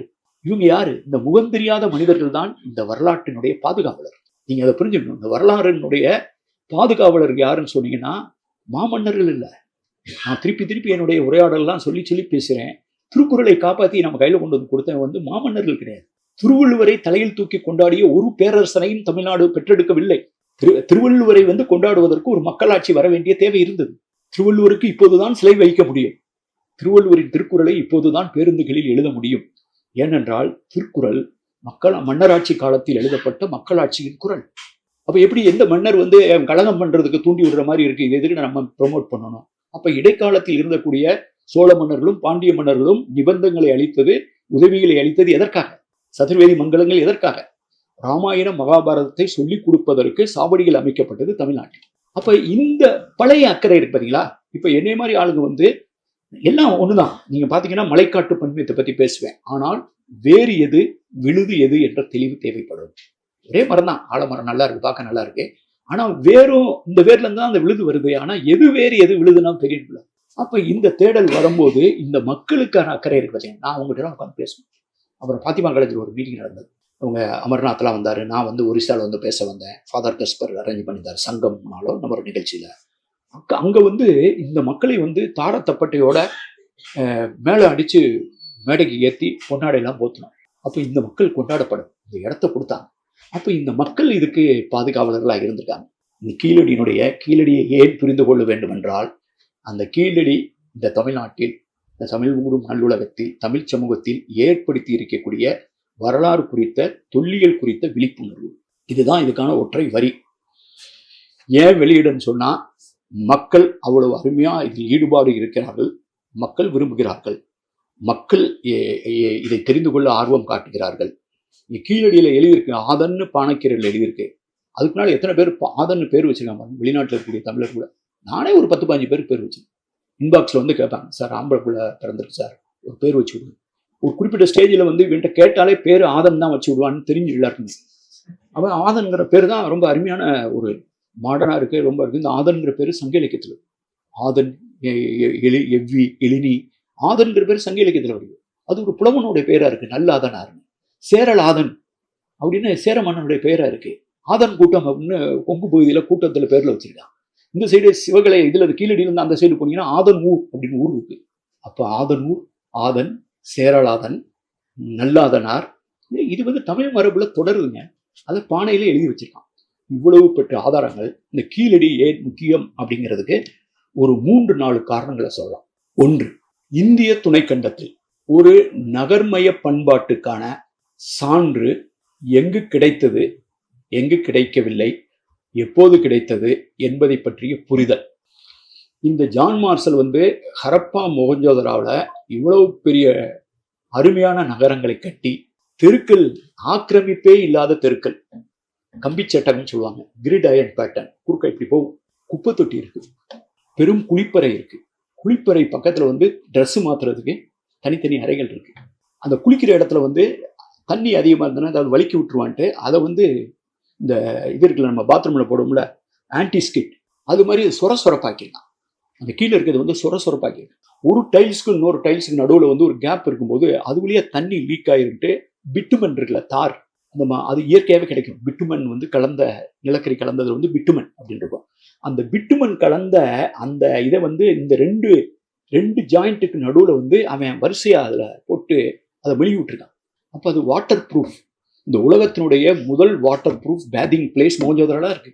தானிய கிடங்கு என்னத்தை அவன் சேர்த்து வச்சுனான், தானியங்கள் அவன் வந்து எதிர்காலத்துக்காக தேய்ச்சி வைக்கிறான். இந்த பகுதியெல்லாம் மேற்கு பகுதி எல்லாம் வந்து ஒரு மேயர், ஒரு நகர தலைவர், ஒரு பியூரோக்ரசி, ஹையர் பியூரோக்ரசி, ஒரு காலேஜ் என்று சொல்லப்படுகிற இடம், அரங்கம், திறந்த வெளி வெற்றிடங்கள், இந்த மாதிரி குளியல் இடங்கள், இந்த மாதிரியான பப்ளிக் பிளேஸ் எல்லாம் மேற்குல இருக்கு. ஈஸ்ட்ல வந்துன்னா லோயர் டவுன், அதை விட கொஞ்சம் உயரமா இருக்கு, கிழக்கு பக்கத்தில் இருக்கு. அங்கெல்லாம் வந்து ட்ரேடர்ஸ், அப்புறம் வந்து இந்த கைவினை கலைஞர்கள். இங்கேயும் குப்பை தொட்டி இருக்கு, அங்கேயும் குப்பை தொட்டி இருக்கு. தரைத்தளத்திலையும் வீடு இருக்கு, அதுலேயும் டாய்லெட் இருக்கு, கழிப்பறை இருக்கு. ஃபர்ஸ்ட் ஃப்ளோர்ல போட்டிருக்கேன், அங்கேயும் டாய்லெட் இருக்கு. அதுல இருந்து வெளியில தண்ணி வந்து ஒரு எல் ஜாண்ட் போட்டு, அந்த எல் ஜாண்ட் வந்து தரையில வந்து சாக்கடையில் விழுது. அந்த சாக்கடை இன்னொரு பெரிய சாக்கடையில போய் விழுது. அந்த பெரிய சாக்கடை அதை விட பெரிய சாக்கடையில போய் அந்த கழிவு நீர் அந்த நகரத்தை விட்டு வெளியில போயிடும். நல்ல நீர் வர்றதுக்கு தனியா ஒரு வடிகால் வச்சிருக்காங்க. இதை விட வேற என்ன? உலகத்திலேயே பிரமிடு கட்டினதெல்லாம் பெருசு கிடையாது. பிரமிடு கட்டின பெரிய மன்னர் செத்து போயிட்டாருன்னா அவர் வச்சு புதைக்கிறதுக்கு 4 வருஷத்துக்கு முன்னால இருப்பாரு. அவர் அடிமை பெண்கள் எல்லாத்தையும் போட்டு புதைச்சு வைரம் வடிவுனா அவர் செத்ததுக்கு பின்னால செலவழிக்கிறதுக்கு பணத்தை வச்சு. அப்புறம் சுமேரியாவில் வந்து பெரிய பெரிய கோயில்கள், பெரிய அரண்மனைகள். இங்க அரண்மனை இல்லை, கோயில் இல்லை, ஆனா வாழ்ந்திருக்கான். குப்பை தொட்டி வச்சு வாழ்ந்திருக்காங்க. குப்பை தொட்டியை கட்டுறதை பத்தி இப்ப பெருமையா பேசிட்டு இருக்கோம். இப்ப 2024-25 குப்பை தொட்டி இருக்கு, கழிப்பறை, வீட்டுக்கெல்லாம் கழிப்பறை போட்டுருக்கு. கழிப்பறையை பத்தி இப்ப பேசிட்டு இருக்கான். 5000 ஆண்டுகளுக்கு முன்னால் கழிப்பறையை கட்டி ஒருத்தர் வாழ்ந்திருக்கான். அதுதான் அன்றைய உலகத்தினுடைய மன்ஹாட்டன், அதுதான் அன்றைய உலகத்தினுடைய நியூயார்க். அன்னைக்கு தேதிக்கு கிராஸ் டொமஸ்டிக் ப்ராடக்ட் எங்கேயாவது அதிகமா இருக்குன்னா அது அந்த சிந்துவெளி வணிகத்தில் இருந்ததுதான் ஜிடிபி அதிகமா இருக்கும். அப்ப அப்படிப்பட்ட ஒரு வளமான ஒரு வாழ்வியல் சார்ந்த யதார்த்தமான வாழ்க்கை. இந்த ஜான் மார்ஷல் வந்து இதை கண்டுபிடிச்சு சொல்ற வரைக்கும் நம்ம என்ன நினைச்சிட்டு இருந்தோம் அப்படிங்கிறத நம்ம தெரிஞ்சுக்கணும். ஒண்ணு இலக்கியம், இன்னொன்று வந்து அகழாய்வு. அகழாய்வு ரீதியில அன்னைக்கு தேதிக்கு ஜான் மார்ஷல் கண்டுபிடிக்கும்னால நம்ம என்ன நினைச்சிட்டு இருந்தோம்னா, பீகார்ல வந்து ராஜகிருகம்னு ஒரு ஊர், ராஜ்கீர் அப்படின்னு பேர். அந்த இடத்துல தோண்டும் போது ஒரு செவுரு கிடைச்சு. அந்த செவுரு வந்து செங்கலால் பட்ட சுகர். அந்த செங்கல் வந்து பெரிய பெரிய செங்கலா இருக்கும். அதை சிந்துவெளி செங்கலோட ஒப்பிட முடியாது. நான் வந்து சிந்துவெளி செங்கல், கீழடி செங்கல், ராஜ்கீர், கங்கை சமவெளி செங்கல்லாம் அந்த அளவை ஒப்பிட்டு எழுதியிருப்பேன். இதுவும் இந்த கீழடி செங்கலும் இந்த மோஜோதரா செங்கல் மாதிரி அச்சு அசலா இல்லை, ரெண்டுக்கு வித்தியாசம் இருக்கு. ஆனா கொஞ்சம் நெருக்கி வருது. அந்த கங்கை சமவெளி செங்கலோட தேடும் போது இது பரவாயில்லையா இருக்கு. அப்ப அந்த செங்கல் யாரு கொண்டாடுனா அப்படிங்கிறது எல்லாருமே இன்னைக்கு வரைக்கும் ஆர்கியாலஜிஸ்ட் மட்டும், ஆர்கிடெக்ட், சிவில் இன்ஜினியர்ஸ்லாம் சொல்றது ஒரு எக்ஸலண்ட் ப்ரொபோர்ஷன். அதாவது நீளம் எவ்வளவு இருக்கணும், அதனுடைய அகலம் அதுல எத்தனை ரேஷியோ இருக்கணும், அதனுடைய உயரம் எப்படின்னு இருக்கிற ஒரு கிளாசிக்கல் ரேஷியோ. அந்த ரேஷியோ தான் ஒரு கட்டடத்தை அப்படி. அது கட்டடம்னா என்ன? கட்டும் இடம் கட்டடம். கட்டியது கட்டளைக்கு உட்பட்டு கட்டிய இடத்தில் இருந்தால்தான் அதுக்கு பேர் கட்டடம். அதனாலைக்கு அந்த கட்டளைக்கு கட்டுப்படுவதனால்தான் இந்த செங்கலை அறுக்கிற அந்த சூளையிலிருந்து அந்த அறுக்கிறதுக்கு பேர் செங்கல் கட்டளைன்னு பேர். அது தங்கத்தை உரத்தி பார்த்து இதை என்ன கரெக்டா இருக்கான்னு சொன்னா அதுக்கு பேர் கட்டளைக்கல். அது வந்து கட்டளை, அதை வந்து ஆர்டர். அப்பதான் இந்த இதெல்லாம் பார்த்துட்டு தான் ஜான் மார்ஷல் சொல்றாரு, ஒரு பியூரோ ஆஃப் ஸ்டாண்டர்ட் இருந்தால் இல்லைன்னா இதை வந்து இம்ப்ளிமெண்ட் பண்ணியிருக்க முடியாது. ஒரு பெரிய பியூரோக்ரசி, ஒரு சிவிலைசேஷன், ஒரு பியூரோ ஆஃப் ஸ்டாண்டர்ட், ஒரு தரக்கட்டுப்பாட்டு நிறுவனம் மாதிரி செயல்பட்டு ஒரு அரசு செயல்பட்டு இருந்தாதான் ஒரே மாதிரி எழுத்து இருக்கும், ஒரே மாதிரி நிர்வகிக்கல் இருக்கும், ஒரே மாதிரி எடைக்கல் இருக்கும், முடிவு பெறார். இது கிடைக்கிறதுக்கு முன்னால ராஜகிருகத்துல கிடைச்ச அந்த சுவர் தான் இந்தியாவின் மிக பழமையான சுவர் என்று எல்லோரும் நம்பிக்கொண்டிருந்தார்கள். இந்தியாவும் நம்பியது, அகழாய்வாளர்களும் நம்பினார்கள், வரலாற்று ஆய்வாளர்களும் நம்பினார்கள். அதை தலைகீழா புரட்டி போட்டது சிந்துவெளி ஆய்வு. அதன் மூலம் என்னாச்சு, இந்த கங்கை சமவெளியில் இருந்த நகரம் வந்து நகரமயமாக்கல், செகண்ட் அர்பனைசேஷன் என்று அழைக்கப்பட்டது. 2ஆம் நகர்மயமாக்கல். எது முதல் நகர்மயமாக்கல்? சிந்துவெளி. அதுக்கு வந்து ஃபர்ஸ்ட் அர்பன் கிளைமாக்ஸ் பேர். அதாவது நகர நாகரிகத்தினுடைய உச்சகட்டம் அப்படின்னு. அது ஒரு first urban climax. Second wave of urbanisation தான் நம்ம பார்க்குற இந்த மௌரிய ஆட்சிக்கு முன்னால, அல்லது மௌரியர் காலத்துல, அல்லது கங்கை சமவெளியோட, பாடலிபுத்திரத்தோட, ராஜகிருகத்தோட, இந்த பிரயாகை என்று சொல்லப்படுகிற இந்த பகுதியில் தொடர்புபடுத்தப்படுகிற அந்த நாகரிகம் வந்து 2வது நகர்மய நாகரிகம். தமிழ்நாட்டை பொறுத்தவரையில எது ப்ரொஜெக்ட் பண்ணப்பட்டதுன்னு சொன்னா, நம்ம 2ஆம் நகர்மயமானதே நமக்கு யாரும் ஒத்துக்கல. நம்மளை என்ன சொல்லியிருந்தாங்கன்னா, முதுமக்கள் தாலியை புதைக்கிறவன், நியோலித்திக்கில் இருக்கிறவன் பழைய கற்காலம் புதிய கற்காலம் விவசாயம் பண்ணிக்கிட்டு வேட்டையாடிக்கிட்டு இருந்தாங்க, விவசாயம் பண்ணிட்டு இருந்தாங்க, என்னமோ பண்ணிட்டு இருந்திருக்கானுங்க. இது வந்து கருப்பு சிவப்பு பாண்டம், இது பெருங்கல் பாண்டம், இது வந்து இப்படின்னு பேர் கொடுத்தானே தவிர நகர்மயங்கிற வார்த்தையவே பயன்படுத்தல. எழுத்தறிவினுடைய தொன்மையை பற்றியே பேசலை. அதுக்கு காரணம் ஒரு குடியிருப்பு பகுதிக்கான தேடலே இல்லை. தேட சொல்லிட்டு போனார் ஒரு ஆள், 70 வருஷம் தோண்டலை. அப்போ ஒரு ஆள் வந்து நான் தேடுறதே குடியிருப்பு பகுதியை தாண்டா தேடுறேன்னு தோண்டும் போது தோண்டுனா செங்கல் சுவர் வருது, செங்கல் தளம் வருது, வீடு கட்டின இடத்துல இருந்து செவுறு வருது, செவுத்துக்கு மேலே ஓடு வருது. ஓட்டில் போட்டு இந்த ஒரு ஓட்டையும் ஃபிக்ஸ் பண்ணுறதுக்கு அவன் ரிவிட் போட்டு ஃபிக்ஸ் பண்ணியிருக்கான். சாயப்பற்ற மாதிரி இருக்குது. தரைக்கு கீழே வடிகால் மாதிரி போட்டு அதை வந்து மூடி போட்டிருக்கான், க்ளோஸ்டு வடிகால். அப்புறம் கட்டுமானத்துக்கான நிறைய சான்றுகள் கிடைக்குது.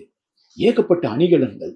வடநாட்டில் மட்டும் கிடைக்கக்கூடிய இந்த மணி சங்கிலிக்கத்தை சொல்ற மாதிரி விலை உயர்ந்த ஆபரண கற்கள், அகேட், நிறைய வந்து கிளாஸ், அப்புறம் கார்னீலியன் பீட்ஸ், சூது பவள கற்கள், லேபிஸ்ல சுலி, இந்த நீலமணி கற்கள், அது ஆப்கானிஸ்தான்லாம் கிடைக்கும். இந்த கார்னீலியன் பீட்ஸ் வந்து மகாராஷ்டிரா குஜராத்லாம் கிடைக்கும். குஜராத்லையும் மகாராஷ்டிராவிலையும் கிடைக்கிற கல் கிடைக்கும். இந்த சங்கு வளையல், இந்த அணிந்த வந்து சங்கை வளையலை அறுக்கிற தொழில் நடந்துட்டு இருக்கு. தி ப்ராசஸ் அண்டர் ப்ராசஸ்ல இருக்கு. பாதி அறுக்கப்பட்ட சங்கு கிடைச்சிருக்கு, வளையல் அறுக்கப்பட்டது. அப்ப அங்க வந்து சங்கு பட்டறை கிடைக்குது.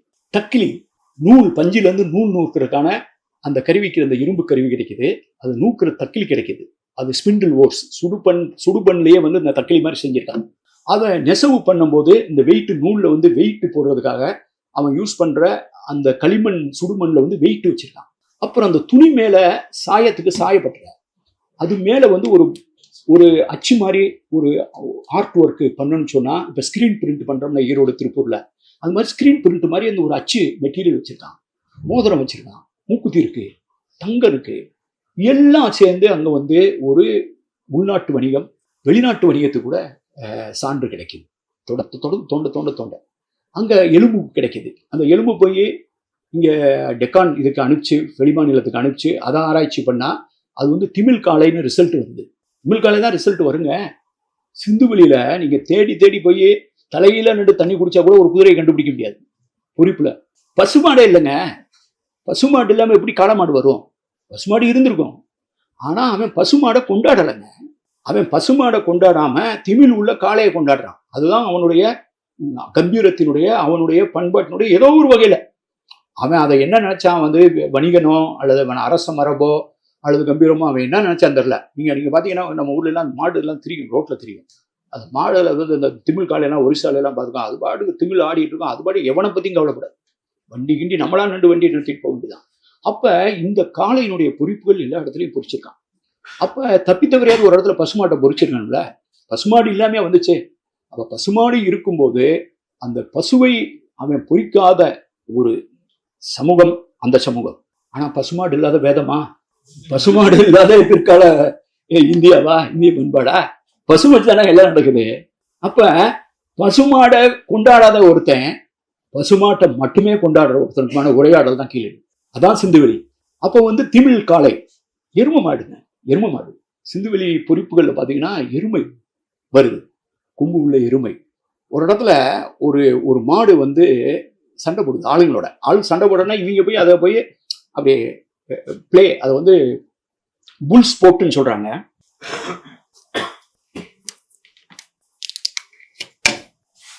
அதை வந்து புல் ஸ்போர்ட்னு சொல்றாங்க. அந்த புல் ஸ்போர்ட்ல வந்து ஒரு மாடு, அதை நான் வந்து இந்த ஸ்டடி பண்ணும்போது நாங்கள் இதை பற்றி ரொம்ப திங்க் பண்ணோம். என்னுடைய நேர்காணல்கள், என்னுடைய அசைவு காணொளி, என்னுடைய அனிமேஷன் நான் கிரியேட் பண்ணது ட்ராட்ஸ்கி மருது வச்சு, இதெல்லாம் மீடியாவில் கூட வந்தது. நான் ஒரிசாவில் இருக்கும்போது அனுப்பிச்சினேன். அவன் ஒரு மாடு, நாங்கள் நினச்சோம் ஒரு மாடு ஒருத்தனை குத்தி தூக்குது, அவன் அப்படியே இங்கே எங்கே அங்கே விழுகிறத வந்து இது ஒரு அனிமேஷன் மாதிரி காட்டுது அப்படின்னு நினச்சோம். ஆனால் திருப்பி அதை க்ளோஸாக ஸ்டடி பண்ணும்போது இது ஒருத்தன் கிடையாது, 2-3 பேர் 3-4 பேர் அப்படின்னு. ஏன்னா 5 பேர் 6 பேர் விழுகிறான். ஒருத்தன் தலை இந்த சைடு போய் விழுது, இன்னொருத்தன் வந்து தலை வந்து ஜஸ்ட் ஆப்போசிட், அப்புறம் இன்னொருத்தன் வந்து காலுக்கிட்ட விழுகிறான், ஒருத்தன் அப்படி போய் விழுகிறான். இப்படி ஒரு 5 பேர் இருக்கான்னா ஒரே ஆள் வந்து இப்படி போய் ரிவர்ஸ்ல எப்படி வருவான்? இதுக்கு விட நீங்க பார்க்கறான்னா அலங்காநல்லூர், பாலமேடு, அவனியாபுரம் ஜல்லிக்கட்டு அன்னைக்கு டிவி முன்னால உட்காந்தாலே தெரியும் எப்படிலாம் பறந்து போய்வேன். நான் அதுக்கு வந்து ஒரு கேமராமேனை போட்டு 2019 ஜனவரி அந்த ஜல்லிக்கட்டு அப்போ என் புக்கில் போடுறதுக்காகவே படம் எடுக்கிறதுக்காகவே ஆரம்பிச்சேன். அதில் இல்லை சின்னத்தில் வர்றது அப்படியேங்க ஆள் பறக்கிறான். இன்னைக்கு இது ஒரு வாழும் பண்பாடா இந்தியாவில் எங்கேயே இருக்குன்னு சொன்னா அந்த திமிழ்காலை ஏறுதழுவல் அதில் கை வைக்க எப்படி மெரினால கூட்டம் போட்டாங்க. அப்போ எங்கேயோ ஒரு இடத்துல இது வேற எங்கேயாவது இருக்கா? இந்த கம்பாலான்னு சொல்லி ஒரு எருமையை வச்சு சகதியில் ஓட்டிட்டு போகிறது கர்நாடகாவில், இன்னொரு எருமையை வச்சு ஓடுற வைக்கிறது கேரளாவில் ஒன்று இருக்குது. அப்படியே இருந்தால் கூட தென்னிந்தியாவில் மட்டும்தான் இருக்கு. இந்த ஏறுதழுவல் இங்கே மட்டும்தான் இருக்கு, தமிழ்நாடு மட்டும்தான் இருக்கு. கோழிச்சண்டை சிந்துவெளியில் ஒரு பொறிப்பில் ஒரு நகரத்துக்கான பொறிப்பு இருக்கும். அந்த நகரத்துக்கான பொறிப்பு மட்டும் ஈஜிப்டு சுமேரியாவில் கூட பொது சின்னம் தான். அதே அந்த சின்னம் தொடருது. அது பக்கத்தில் 2 சேவல் இருக்கும். 2 சேவல் நிறைய பேர் எங்கள் ஐராவத மகாதேவன் சார் இதை கோழியூர் அப்படிம்பார், காக் சிட்டி அப்படின்னு பேர் கொடுத்தார். அப்போ நான் தான் அதை அனலைஸ் பண்ணி என்ன சொன்னேன், இது காக் சிட்டினா வெறும் சேவலூர் கிடையாது. நம்ம சோழர்களுடைய தலைநகர் பார்த்தீங்களா, உரந்தைன்னு சொல்லுவாங்க, கோழியூர் சொல்லுவாங்க. உரந்தை சோழருடைய பழைய தலைநகரத்தோட பேர் கோழியூர். இப்போ கோழியூர் அந்த கோழியூர் கிளார் நேரம் வரும். இந்த கோழியூர் அப்படிங்கிறது அப்படி என்ன கோழி ஒரு அபூர்வமான பறவையா, ஏதாவது ஒரு பெண் குயின் திடீர்னு வந்ததுனா கூட இங்கே மதுரை பக்கத்தில் பெண் குயின் இருந்துச்சுன்னா பெண் குயின் ஊர்னு வைக்கலாம். கோழி எல்லா ஊர்ல தானங்க இருக்கு. அப்போ கோழியூர்னு ஏன் பேர் வைக்கணும், அந்த கோழிக்கு ஏதோ ஒரு விசேஷம் இருக்கு அப்படிங்கும்போது நீங்கள் சோழருடைய இந்த நாணயம், சங்ககால சோழர் நாணயத்தில் பார்த்தீங்கன்னா ஒரு யானை எடுத்து சண்டை போடுது ஒரு கோழி சேவல், அது அந்த சோழர் நாணயம் வந்திருக்கு. நீங்கள் போங்க திருச்சி பக்கத்தில் அந்த அந்த திருச்சி பக்கத்துல ஒரு கோயில் இருக்குங்க, என் புக்கில் கூட போட்டிருப்பேன். அதில் உரந்தைன்னு, அதுக்கு பழைய உரந்தைன்னு சொல்லுவாங்க, அங்கே ஒரு கோயில் இருக்கு. அந்த கோயிலில் ஒரு புடைப்பு சின்னத்தை, அது பின்னால் புடைப்பு சின்னம் தான், அதில் அந்த ஸ்டோரி அப்படியே திருப்பி போச்சிருக்கான். யானை இதை சில பழந்தமிழ் இலக்கியங்கள் முரஞ்செவி வாரணம், புறஞ்செவி வாரணம். ஒன்று முரம் மாதிரி காலில் உள்ள யானை வாரணம், இன்னொன்று புறஞ்செவி வாரணம். இப்படி காது இருக்கிற சேவல் 2 சண்டை போட்டுக்கிறது இலக்கியத்தில் எழுதுறான். தொல்லிலக்கியம் சொல்லுது சோழர் நாணயமா போடுறான். இன்னைக்கு வரைக்கும் திருச்சியில் சிற்பம் இருக்கு. அது அங்கே நாங்கள் பார்க்கும்போது அந்த சேவல் சண்டை சேவல், ஏன்னா வால் இப்படி எரெக்டடா இருக்கு, கால் தரையிலே படலை. அப்போ இந்த சண்டை கோழிக்கான பெயர் பெற்ற இடம் அப்படின்னு சிந்துவெளியில் இருக்கு. அரசலாபுரம் ஈந்தலூர் அப்படின்னு திண்டிவனத்து பக்கத்துல 7ஆம் நூற்றாண்டுல ஒரு கல்வெட்டு எழுப்பப்பட்டது. சண்டை போட்ட கீழச்சேரி சேவலுக்கும் மேலச்சேரி சேவலுக்கும் சண்டை போட்டு அதுல ஒன்று செத்து போகுது. அந்த கீழச்சேரி சேவல் செத்து போனதுக்கு அந்த சேவலுக்கு ஒரு செல்ல பேர் வச்சிருக்காங்க. அது பேர் பொற்கொற்றி, கோல்டன் கா அல்லது கோல்டன் ஹென். அந்த பொற்கொற்றின்னு வச்சு அதுக்கு ஒரு நடுகள், அந்த சேவலுடைய சின்னத்தை பொறிச்சு நடுகள் வச்சிருக்காங்க. இந்தியாவிலேயே சேவலுக்கு நடுகள் வச்ச ஒரு இடம் இருக்குன்னு சொன்னா அது தமிழ்நாடு தான். ஆடுகளம்ங்கிற ஒரு படத்தை தமிழை தவிர வேற எந்த மொழியிலுமே எடுக்க முடியாது. நீங்க எந்த படத்தை வேணாலும் எதுலைனாலும் டப்பிங் பண்ணி போட்டு பாருங்க, ஆடுகளத்தை மட்டும் இந்தியில டப்பிங் பண்ணி போட்டு பாருங்க, ஒரு தன்மையே புரியாது. எதுக்கு நீங்க சண்டை போட்டுருக்காங்க, எதுக்கு அந்த கிழமை, எதுக்கு இவனுக்கு என்ன நடக்குது, அவனுக்கு புரிஞ்சது இந்த பொண்ணு அங்க இருக்க வர ஒரு ஆங்கிலோ இந்தியன் அந்த மேட்டரை தவிர இவனுக்கு இந்த கோழி மேட்டரே புரியாது. ஏன்னா அதுக்கான பண்பாட்டு களம் இருந்தா மட்டும்தான். ஹரப்பால தான் இருக்கும். ஆடுகளம் படம் தமிழ்நாட்டில் மட்டும்தான் எடுக்க முடியும். சேவலுக்கு நடுகள் வச்சானா இங்கதான் வச்சிருக்கோம். அப்ப இந்த பண்பாட்டு தொடர்ச்சியை பற்றி நாங்கள் பேசிக்கொண்டிருக்கும் போது இதெல்லாம் இந்த மேட்டர்லாம் நான் பேசினப்ப கீழடி பிக்சர்லேயே இல்லை. 2010 கோவை செம்மொழி உலக செம்மொழி மாநாட்டுக்கு நான் அழைக்கப்பட்டு டெல்லியிலேருந்து பேசுகிறேன். நான் அஸ்கோ பர்போலா ஐராவத மகாதேவன் முன்னிலையில் நான் என்னுடைய பேப்பரை ப்ரெசென்ட் பண்ணுறேன் ஆங்கிலத்தில். கொற்கை வஞ்சி தொண்டி காம்ப்ளெக்ஸ், கேவிடி காம்ப்ளெக்ஸ். அப்போ தான் அது ஒரு இடப்பெயர்களை அடிப்படையாக வச்ச geographical information system model, GIS tools use பண்ணி நான் என்னுடைய டேட்டா பேஸ்லேருந்து எடுத்திருக்கேன். சங்க இலக்கியம், பழந்தமிழ் கல்வெட்டுக்கள், என்னென்ன ஊர் பெயர்கள், என்னென்ன தலைவர்களுடைய பெயர்கள்லாம் சொல்லுதோ அதை எல்லாம் அப்படியே கொத்து கொத்தா சிந்துவெளி பகுதியில், ஆப்கானிஸ்தான், பாகிஸ்தான், குஜராத் இந்த பகுதியில் கண்டுபிடித்து நான் இதை அந்த டாக்டர்கிட்ட கொடுத்தேன். அது நான் பர்பஸாக அந்த கேவிடி காம்ப்ளெக்ஸின் பேர் கொடுத்ததே, நான் சொல்கிற பேர் வடநாட்டில் இருக்கும் புரியவே கூடாது. நான் இப்போ மதுரை அப்படின்னா, நான் மதுரைக்காரங்கிறத பெருமைக்கு மதுரை அப்படின்னு பேர் வச்சா மதுரான்னு ஒன்று இருக்கு ஆக்ராக்கு பக்கத்தில் அப்படின்னா அந்த மதுரா தான். ஆமாம். அப்போ அவன்கிட்ட நான் பேச்சுவார்த்தை நடத்த முடியாது. அந்த மதுரை தான், மதுராபுரி அப்படின்னு நம்மளும் தமிழில் பாட்டு எழுப்பான். மதுராபுரியின் தமிழ் சங்கம்னு ஒரு சினிமாவில் கூட ஒரு பாட்டு வந்துச்சு. அப்போ இந்த மாதிரி அந்த மதுரையும் போட்டு இது போட்டுருவாங்க. அதனால தான் நம்ம இங்கே ஜாக்கிரதையாக எழுதணுங்கிறேன். இன்னொன்று காஞ்சியை நான் கணக்கில் எடுத்துக்கல. ஏன்னு கேட்டிங்கன்னா சமஸ்கிருத ஸ்லோகத்திலே ஒன்று நகரேச காஞ்சின்னு இருக்கு. அப்போ அந்த காஞ்சி தான் இந்த காஞ்சின்னு தான். அப்போ நான் எடுக்கிற பேர் அவன் கேள்விப்பட்டிருக்கவே கூடாது. அதை கேட்டவனே இவன் என்ன சொல்றான்னு தான் அவனுக்கு தோணுமே தவிர இது ஊர் பேர்னு தெரியக்கூடாது. அப்படி சில பேர் வந்து நம்ம இலக்கியத்தில் தேடினாலும், நீங்க நம்ம இலக்கியத்தில் போய் அஸ்தினாபுரத்தை தேடினீங்கன்னா கிடைக்குமா? இந்திரபிரஸ்தா கிடைக்குமா? அது மாதிரி தான். அப்ப நமக்கு கிடைக்காத பேர் நம்ம சங்க இலக்கியத்தில் போய் பண்ணீங்கன்னா பின்னால கம்பராமாயணத்தில் கிடைக்கும். சங்க இலக்கியத்தில் போய் அயோத்தியான்னு தேடிங்கன்னா கிடைக்குமா? அப்படி மாதிரி அவனுக்கு கிடைக்கவே தெரியாத பேரு, கிரீக் அண்ட் லத்தீன் மாதிரி இருக்கிற பேரா நான் தேர்ந்தெடுத்து சங்க இலக்கியத்தில் எடுக்கிறேன். அதுலதான் கொற்கை, வஞ்சி, தொண்டி, இது 3 என்னுடைய மிக முக்கியமான நகரங்கள். அவை இல்லாமல் தமிழ்நாட்டின் அடையாளத்தை மீள்கட்டமைக்கவே முடியாது. அப்படிப்பட்ட அடையாளங்கள் சேரன், சோழன், பாண்டியன், மாறன், வழுதி, கொற்கை, வஞ்சி, தொண்டி, நேரி, வாயில், கண்ணகி, புகார், பூம்புகார், கோவலன், இதெல்லாம் இடப்பெயர். அதியமான், நெடுமான், அஞ்சி, பாரி, ஓரி, வேகன், இது எல்லாம் இடப்பெயர். எங்க? சிந்துவெளியில. இதை வந்து நான் வந்து இங்க கோயம்புத்தூர்ல சொல்லி நான் சொன்னோம்னா அஸ்கோ பற்பால முன்னாள் சொன்னேன், என்னடா ரொம்ப சீரியஸான எவிடன்ஸா இருக்கு. அவரே வந்து மேலகம், மெலுகா அப்படிங்கிற ஒரு இடப்பெயர் வந்து சிந்துவெளியை குறிக்குதுன்னு கண்டுபிடிச்சதா அவ்வளவு எப்பித்தட்டோட எழுதியிருப்பாரு, அப்ஜெக்டிவோட. The most important single most significant linguistic evidence found is a place name அப்படின்னு எழுதியிருப்பார். அவர் எப்பயுமே உணர்ச்சி வசப்பட்டு எழுத மாட்டார். ஆனா இந்த எவிடன்ஸுக்கு இவ்வளவு எப்பித்தட் கொடுத்தாரு. இந்த ஒரு எவிடன்ஸுக்கு மேலகம்ங்கிறதுக்கு இவ்வளவு எப்பித்தட் கொடுத்தாருன்னா, மேல் மேற்கு கீழ் கிழக்கு அப்படிங்கிற அந்த பேரடைம், இந்த சிந்துவெளியுடைய நகர்மய பண்பாட்டோடு ஈடுபடுத்திய எங்களுடைய கண்டுபிடிப்புக்கு எவ்வளவு வெயிட்? இந்த கொற்கை, வஞ்சி, தொண்டி, மாறன், வழுதி, பாண்டியன், சேரன், சோழனுக்கு எவ்வளவு வெயிட்? இந்த கடையெழு வள்ளல்களுடைய பேருக்கு என்ன வெயிட்? இதைத்தான் நாங்கள் வந்து பேச ஆரம்பிச்சோம். ஆனா இது 2010 நான் பேசினே தவிர அதை நான் கண்டுபிடிச்சது அதுக்கு முன்னால் 5-6 வருஷத்துக்கு முன்னாடி.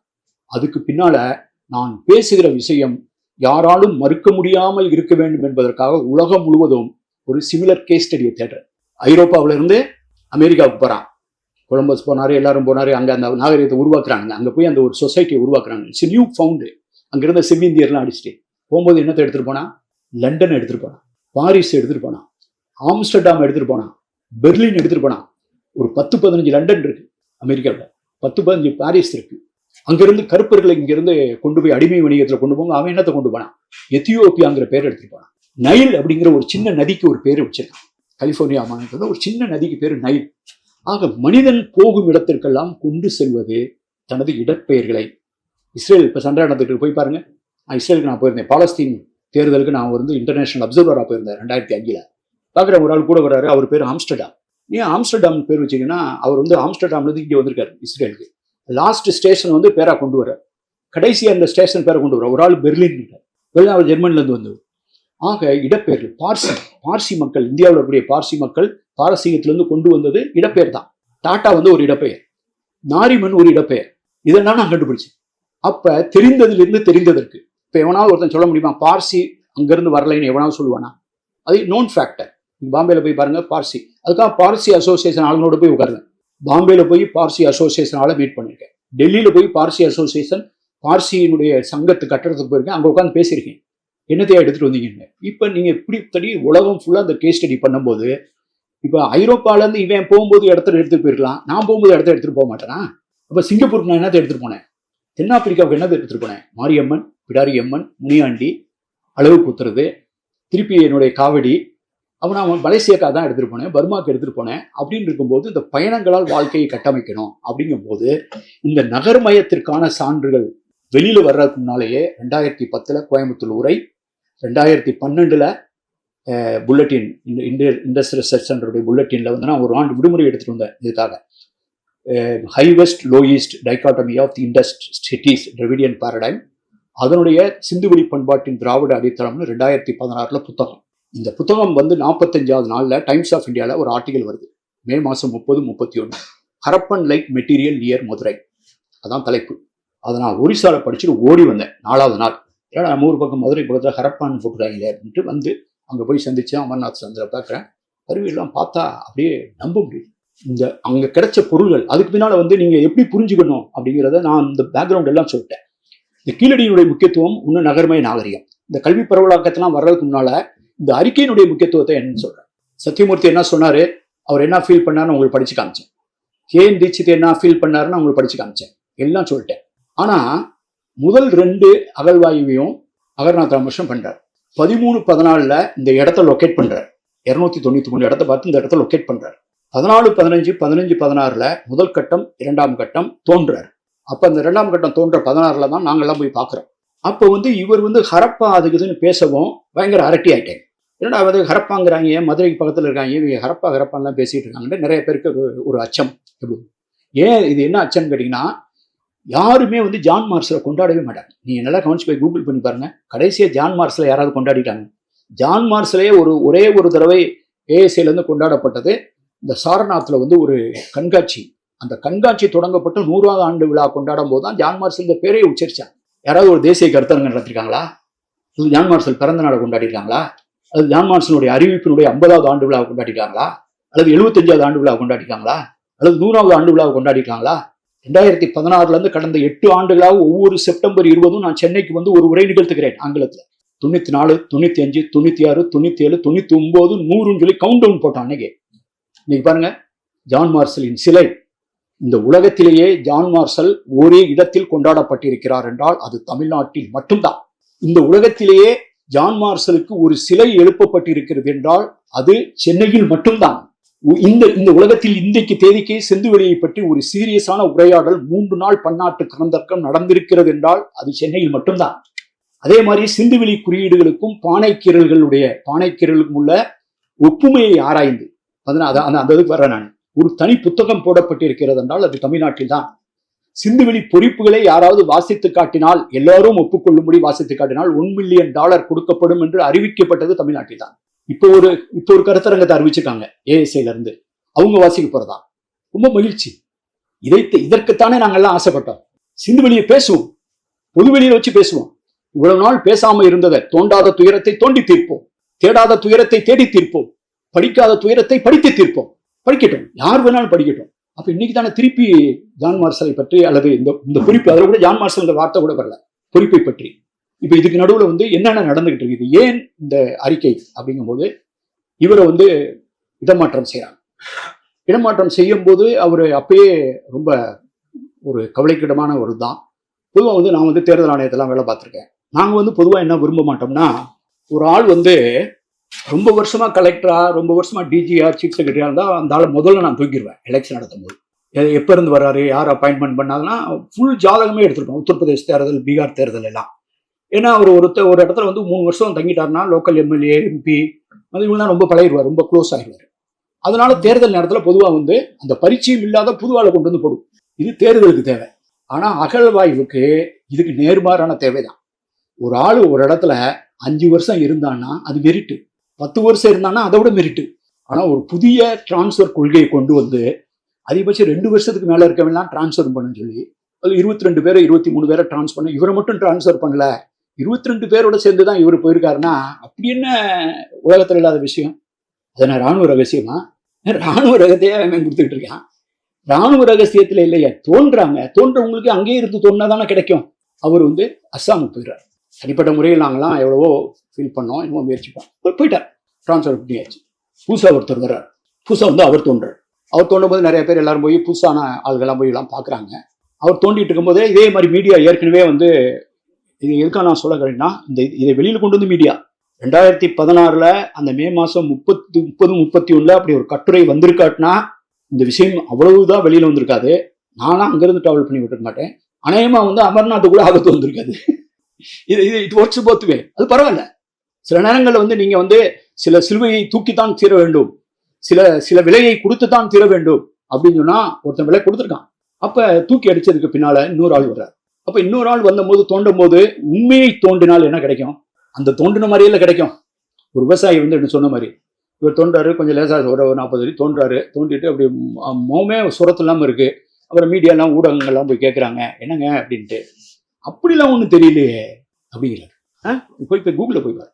அப்படிலாம் ஒன்றும் அந்த மாதிரி நகர்மயம் அந்த மாதிரிலாம் ஒன்றும் தெரியல. அவர் பேசுகிறத பார்த்தா சுரத்து இல்லாமல் பேசுறது கிட்டத்தட்ட ஊற்றி மூடினது இனிமேல் பண்ண போகிறாங்க மாட்டாங்கன்ட்டு. அப்போ தான் கனிமொழி அட்வொகேட் இவங்க வந்து வழக்கு போடுறாங்க. சென்னை உயர்நீதிமன்றத்தினுடைய மதுரை கிளையில் வழக்கு போட்டது. இந்த மாதிரி பஞ்சாயத்து மதுரையில் நடந்தால் தான் கரெக்டாக இருக்கும். மதுரையில் கேஸ் போட்டு அவங்க வாதாடுறாங்க. ஒன்று வந்து மைசூருக்கு இந்த பொருளை எடுத்துகிட்டு போகக்கூடாதுன்னு வாதாடுறாங்க. அப்புறம் ஆர்ப்பாட்டங்கள்லாம் அறிவிக்கப்படுது. இவர் போனதுனால இப்போ வந்து எங்களுக்கு வந்து பயமாக இருக்குது, எங்களுடைய வரலாறு மறைக்கப்படுதோ அப்படின்ட்டு. ஆனால் அவங்க வந்து நீதியரசர்கள் வந்து ஸ்பாட் விசிட் பண்ணுறாங்க. எங்கேயாவது கேள்விப்பட்டீங்களா? இந்த நாட்டில் இந்த மாதிரிலாம் நடக்குன்னா இங்கே மட்டும் தான் நடக்க முடியும். அவங்க வந்து பார்த்துட்டு இவங்க எல்லாத்தையும் கேட்டுட்டு இங்க நிறைய விஷயம் கிடைச்சிருக்கு, இந்த ஆள் என்ன இப்படி சொல்லிட்டாருன்ட்டு கீழடியில் தொடர்ந்து அகழ்வாராய்ச்சி நடக்க வேண்டும் என்பது நீதிமன்றத்தின் ஆணை. நீதிமன்றத்தின் ஆணை. இன்னைக்கு சொல்லலாம் யார் வேணாலும் தோண்டணும்னு, நீதிமன்றம் சொன்னதுனால அந்த அந்த சூழலில் நீதிமன்றத்தினுடைய ஆணைக்கு கட்டுப்பட்டு தான் தோண்டுதல் தொடர்ந்தது. அப்ப அவங்க நிதி தர மாட்டாங்க அப்படின்னா யாரு தோண்டுவா அப்படின்னா, தமிழ்நாட்டில் இந்தியாவில் ஒரு மாநிலம் தனியாக தொல்பொருள் ஆராய்ச்சிக்கென்று தொல்பொருளுக்கென்று ஒரு தனி துறையை ஏற்படுத்தியது தமிழ்நாட்டில் தான் 1961. அதே மாதிரி பொது நூலக சட்டம் இந்தியாவில் எங்காவது இயற்றப்பட்டதென்றால் 1948 தமிழ்நாட்டில் தான். இந்த மாதிரி தமிழ்நாடு சில விஷயங்களில் வந்து எல்லாருக்கும் முன்னால் நிற்கும். கல்வி பரவலாக்கம், பெண் உரிமை, சில கருத்தியல்கள் அது முன்னால் தான் நிற்கும். அதே மாதிரிதான் வரலாற்றுக்கான கவலையும் அக்கறையும் ஆர்வத்திலையும் அது முன்னில் இருந்தது. 1961 தொடங்கினாங்க. இப்படி ஒரு டிபார்ட்மெண்ட் ரெடியா இருந்ததுனால தான் நம்ம சொல்ல முடிஞ்சது. இவங்களுக்கும் நோட்டீஸ் வந்திருக்கு, அவங்களுக்கும் நோட்டீஸ் போயிருக்கு. சரி, அவங்க தோண்டலைன்னா நாங்க தோண்டலைன்னு சொன்னா விட முடியாது. இது ஒரு அரசியல் ஆயிடுச்சு அப்பயே. இது வந்து கீழடி அரசியலாக்கப்படுகிறது என்று சொல்றாங்க. நான் தொடர்ந்து பேசுகிறேன். நான் வந்து தேர்தல் அரசியல் பேசுவதில்லை. ஏன்னா நாங்கள் நிறைய பேர் வந்து இங்க வந்துட்டு சர்வீஸ்க்கு வந்துட்டு திருப்பி அரசியலுக்கு போவாங்க. நாங்க அங்கிருந்து வந்தவங்க. நான் படிக்கும் போதே போனவன். என்னை வந்து நீ இங்க இருக்காத, உனக்கு இது சரியா வராது, நீ ஐஏஎஸ் எழுதி கலெக்டர் ஆகின்னு சொன்னது பெருந்தலைவர் காமராஜர். என்னை தனி ஒரு நள்ளிரவில் என்னை காரில் அழைத்து செல்ல திண்டுக்கல் பாராளுமன்ற இடைத்தேர்தலின் போது எனக்கு ஒரு தொகுதியை ஒப்படைக்கப்பட்டிருந்தது. பல நெடுமாறனிடம் ஒப்படைந்தார். நான் அப்ப பயணம் பண்ணும்போது என்னை மீட்டிங்ல பார்த்துட்டு மாணிக்கம்பட்டின்னு ஒரு ஊர்ல யாரா வேணும் கேட்டு என்னை வண்டியில உட்கார சொன்னாரு. பின்னால எனக்கு ஒரு கார் கொடுத்தாங்க, அம்பாசிடர் கார். பின்னால வண்டி இருந்தவும் அவர் இன்னும் பயங்கர காண்டாயிட்டார், கடுப்பாயிட்டார். கடுப்பாய் வண்டியா, உனக்கு வண்டி கொடுத்துருவாங்களா அப்படின்னாரு. சரி, அது பின்னால வரட்டு, நீ உட்காருன்ட்டு என்னை திட்டிகிட்டே வந்தார். திட்டிகிட்டே வந்தவர், இந்த வேலையை நீ என்ன வந்து சுதந்திர போராட்டம் நடக்குது, நீ என்ன வந்து தேர்தல் பிரச்சாரம் பண்ற, அதனால என்ன 11:30 மணிக்கு ஒழுங்கா மரியாதையை படிச்சு நீ வந்து சிவில் சர்வீஸ் எழுதணும், கலெக்டர் ஆகிருந்தேன். அதன் மூலமா தான் நான் படிச்சு ஒரே அட்டம்ப்ட்ல நான் ஐஏஎஸ் வந்தேன். என்னை இப்படி வழி நடத்தினேன். அப்ப எங்களுக்கு வந்து தேர்தல் அரசியலாம் எனக்கு கிடையாது, ஆனால் பண்பாட்டு அரசியல். அதான் தொடர்ந்து நான் பொது வழியில் பேசுகிறேன். நம்ம ஒண்ணு மட்டும் புரிஞ்சுக்கணும், பண்பாடு இல்லாத அரசியல் இருக்கலாம், பண்பாடு இல்லாத அரசியல் இருக்கலாம், ஆனால் அரசியல் இல்லாத பண்பாடு இருக்கவே முடியாது. அரசியல் இல்லாத பண்பாடு இருக்கவே முடியாது. என்னைக்கு 4 பேர் சேர்ந்து குடியிருந்து பண்ணாலே அப்பயே 2 பேர் இருந்தா 3 அணியா பிரிஞ்சிருவாங்க. அப்ப அங்கேயே பாலிடிக்ஸ், ஒரு வில்லேஜ்லயே பாலிடிக்ஸ் கூட ஆயிரும். அது வந்துடும், குடிமா, அதுமா, இதுமா, மேல்குமா, அவன்மா, பெரிய இதுல வந்தம்மா, இதுல இருந்து வந்தம்மா, அதுல இருந்து வந்தம்மா, அப்படியே அரசியல் இது பண்ணுவான். அப்படியே வந்து கெட்டது. அரசியல் வந்து பண்பாட்டிலே இன்பில்ட்டுங்க. அரசியல் என்பது இன்பில்ட் இன் தி கல்ச்சர். அப்ப இந்த கல்ச்சரல் பண்பாட்டு அரசியலுக்காக போராடுறதா, அந்த பண்பாட்டில் அக்கறை உள்ள எவனும் போராடுவான். அதுக்கு அரசியலுக்கு சம்மந்தமே கிடையாது. ஆக கீழடி அரசியல் ஆக்கப்பட்டது என்பது தவிர்க்க முடியாது. அப்ப அது தோண்டப்படவில்லை அப்படிங்கிறத மக்கள் பயந்தது போதே அங்க அரசியல் வந்துருச்சு. அவங்க பயப்படுறாங்க, கோர்ட்டு தலையிடுது, இல்லைன்னா கோர்ட்டு தலையிடுமா, அப்ப தோன்றாங்க. அப்ப தோண்டும் போது என்ன வரணும், நீங்க எதுக்கு புரிஞ்சுக்கணும், கீழடியை நீங்க வந்து ஏன் கவனமா கையாளணும். ஏதாவது சந்தேகம் இருந்தா ஒரு வாட்ஸ்அப் போட்டுருங்க எழுதுறதுக்கு முன்னால. I will give a clarification. அது என்ன மேட்டர் கரெக்டா இருக்கான்னு சொல்றேன். அவங்க வந்து தோண்டும் போது இவர் 3வது வந்து தோன்றாரு. இப்போ அமர்நாத் ராமகிருஷ்ணன் போயிட்டார். அந்த 3வது இருக்கிறவர் தோண்டி அமர்நாத் ராமகிருஷ்ணன் தோண்ட மாதிரியே நிறைய மெட்டீரியல் வந்துகிட்டு இருக்குங்க அப்படின்னு சொல்லியிருந்தா யாருமே பயந்துருக்க மாட்டாங்க. அப்ப பயந்ததுனால அவங்க கோர்ட்டுக்கு போறாங்க. அடுத்து 4வதுல இருந்து தோண்ட ஆரம்பிக்கிறாங்க. 4வதுல இருந்து தோண்ட ஆரம்பிச்சு தொல்லியல் துறை அப்ப வந்து உதயச்சந்திரன் வந்து அப்பயே ஆணையாளர் இருக்காரு. அப்புறம் வந்து தோண்ட ஆரம்பிக்கிறாங்க. நாங்களாம் ஒரு விசாரணை வந்து பாக்குறோம். இது இந்த தோண்டுதல் நடக்குது.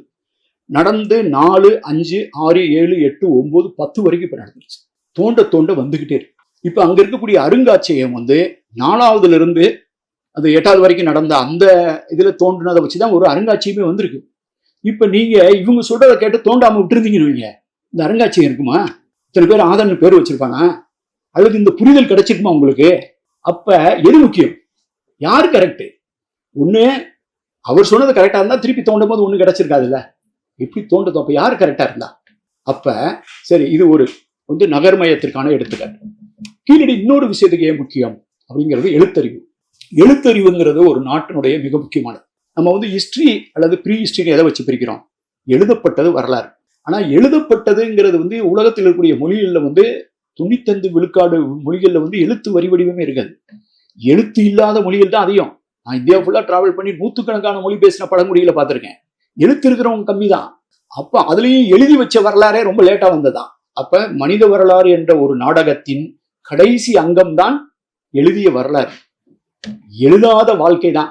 லட்சக்கணக்கான ஆண்டுகள் மனிதன் வாழ்ந்ததுல எழுதப்பட்டது 4000 வருஷம், 3000 வருஷம், 2500 இதெல்லாம் ஒரு கொசு.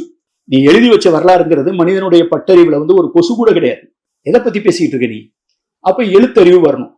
அப்ப எழுத்தறிவு இந்தியாவில் எழுதப்பட்டது எது அப்படிங்கும் போது எனக்கு தெரிஞ்சு எல்லாருக்கும் தெரிஞ்சது, இன்னைக்கு ஒரு மூத்த எழுத்து ஒரு வரி வடிவம் இருக்குன்னா அது சிந்துவெளி வரி வடிவம் தான். அதுக்கு மூத்த வரி வடிவம் எங்கேயும் கிடைக்கல. ஆனா அந்த வரி வடிவத்தை நம்மளால வாசிக்க முடியும். அதுல என்ன எழுதியிருக்குன்னு தெரியும். நாங்க யூகிக்கிறோம் இது இருக்கும் அப்படின்னு தோணுது. ஆனா நான் சொல்ல மாட்டேன். ஏன்னா அப்படின்னா எனக்கு மற்றவங்களுக்கு வித்தியாசம் இல்லாம போயிடும். அப்ப இதுல வந்து அநேகமா சேரன் எழுதியிருக்கு, பாண்டியன் எழுதியிருக்கு, அல்லது மதுரைன்னு எழுதியிருக்கு, அல்லது கொற்கைன்னு எழுதியிருக்கு நான் சொன்னேன்னா அவன் வந்து சரஸ்வதினு எழுதியிருக்கீங்க, இது அயோத்தியான்னு எழுதியிருக்குங்க அப்படின்னா நீ எப்படியா சொல்றன்னு கேட்டா நீ எப்படி சொல்றேன்னு. அப்ப நமக்கு அவங்க வித்தியாசம் நான் போயிடும். அப்ப தரவு சார்ந்து இயங்குகிற என்னை போன்றவர்கள் அந்த அந்த கருத்தை என்னை நோக்கி நகர்வேமே தவிர நான் கண்டுபிடிச்சிட்டேன்னா கத்த மாட்டேன். கண்டுபிடிச்சிருக்கேன். இன்னைக்கு ஒண்ணு புரிஞ்சுங்க, வரலாறுங்கிறது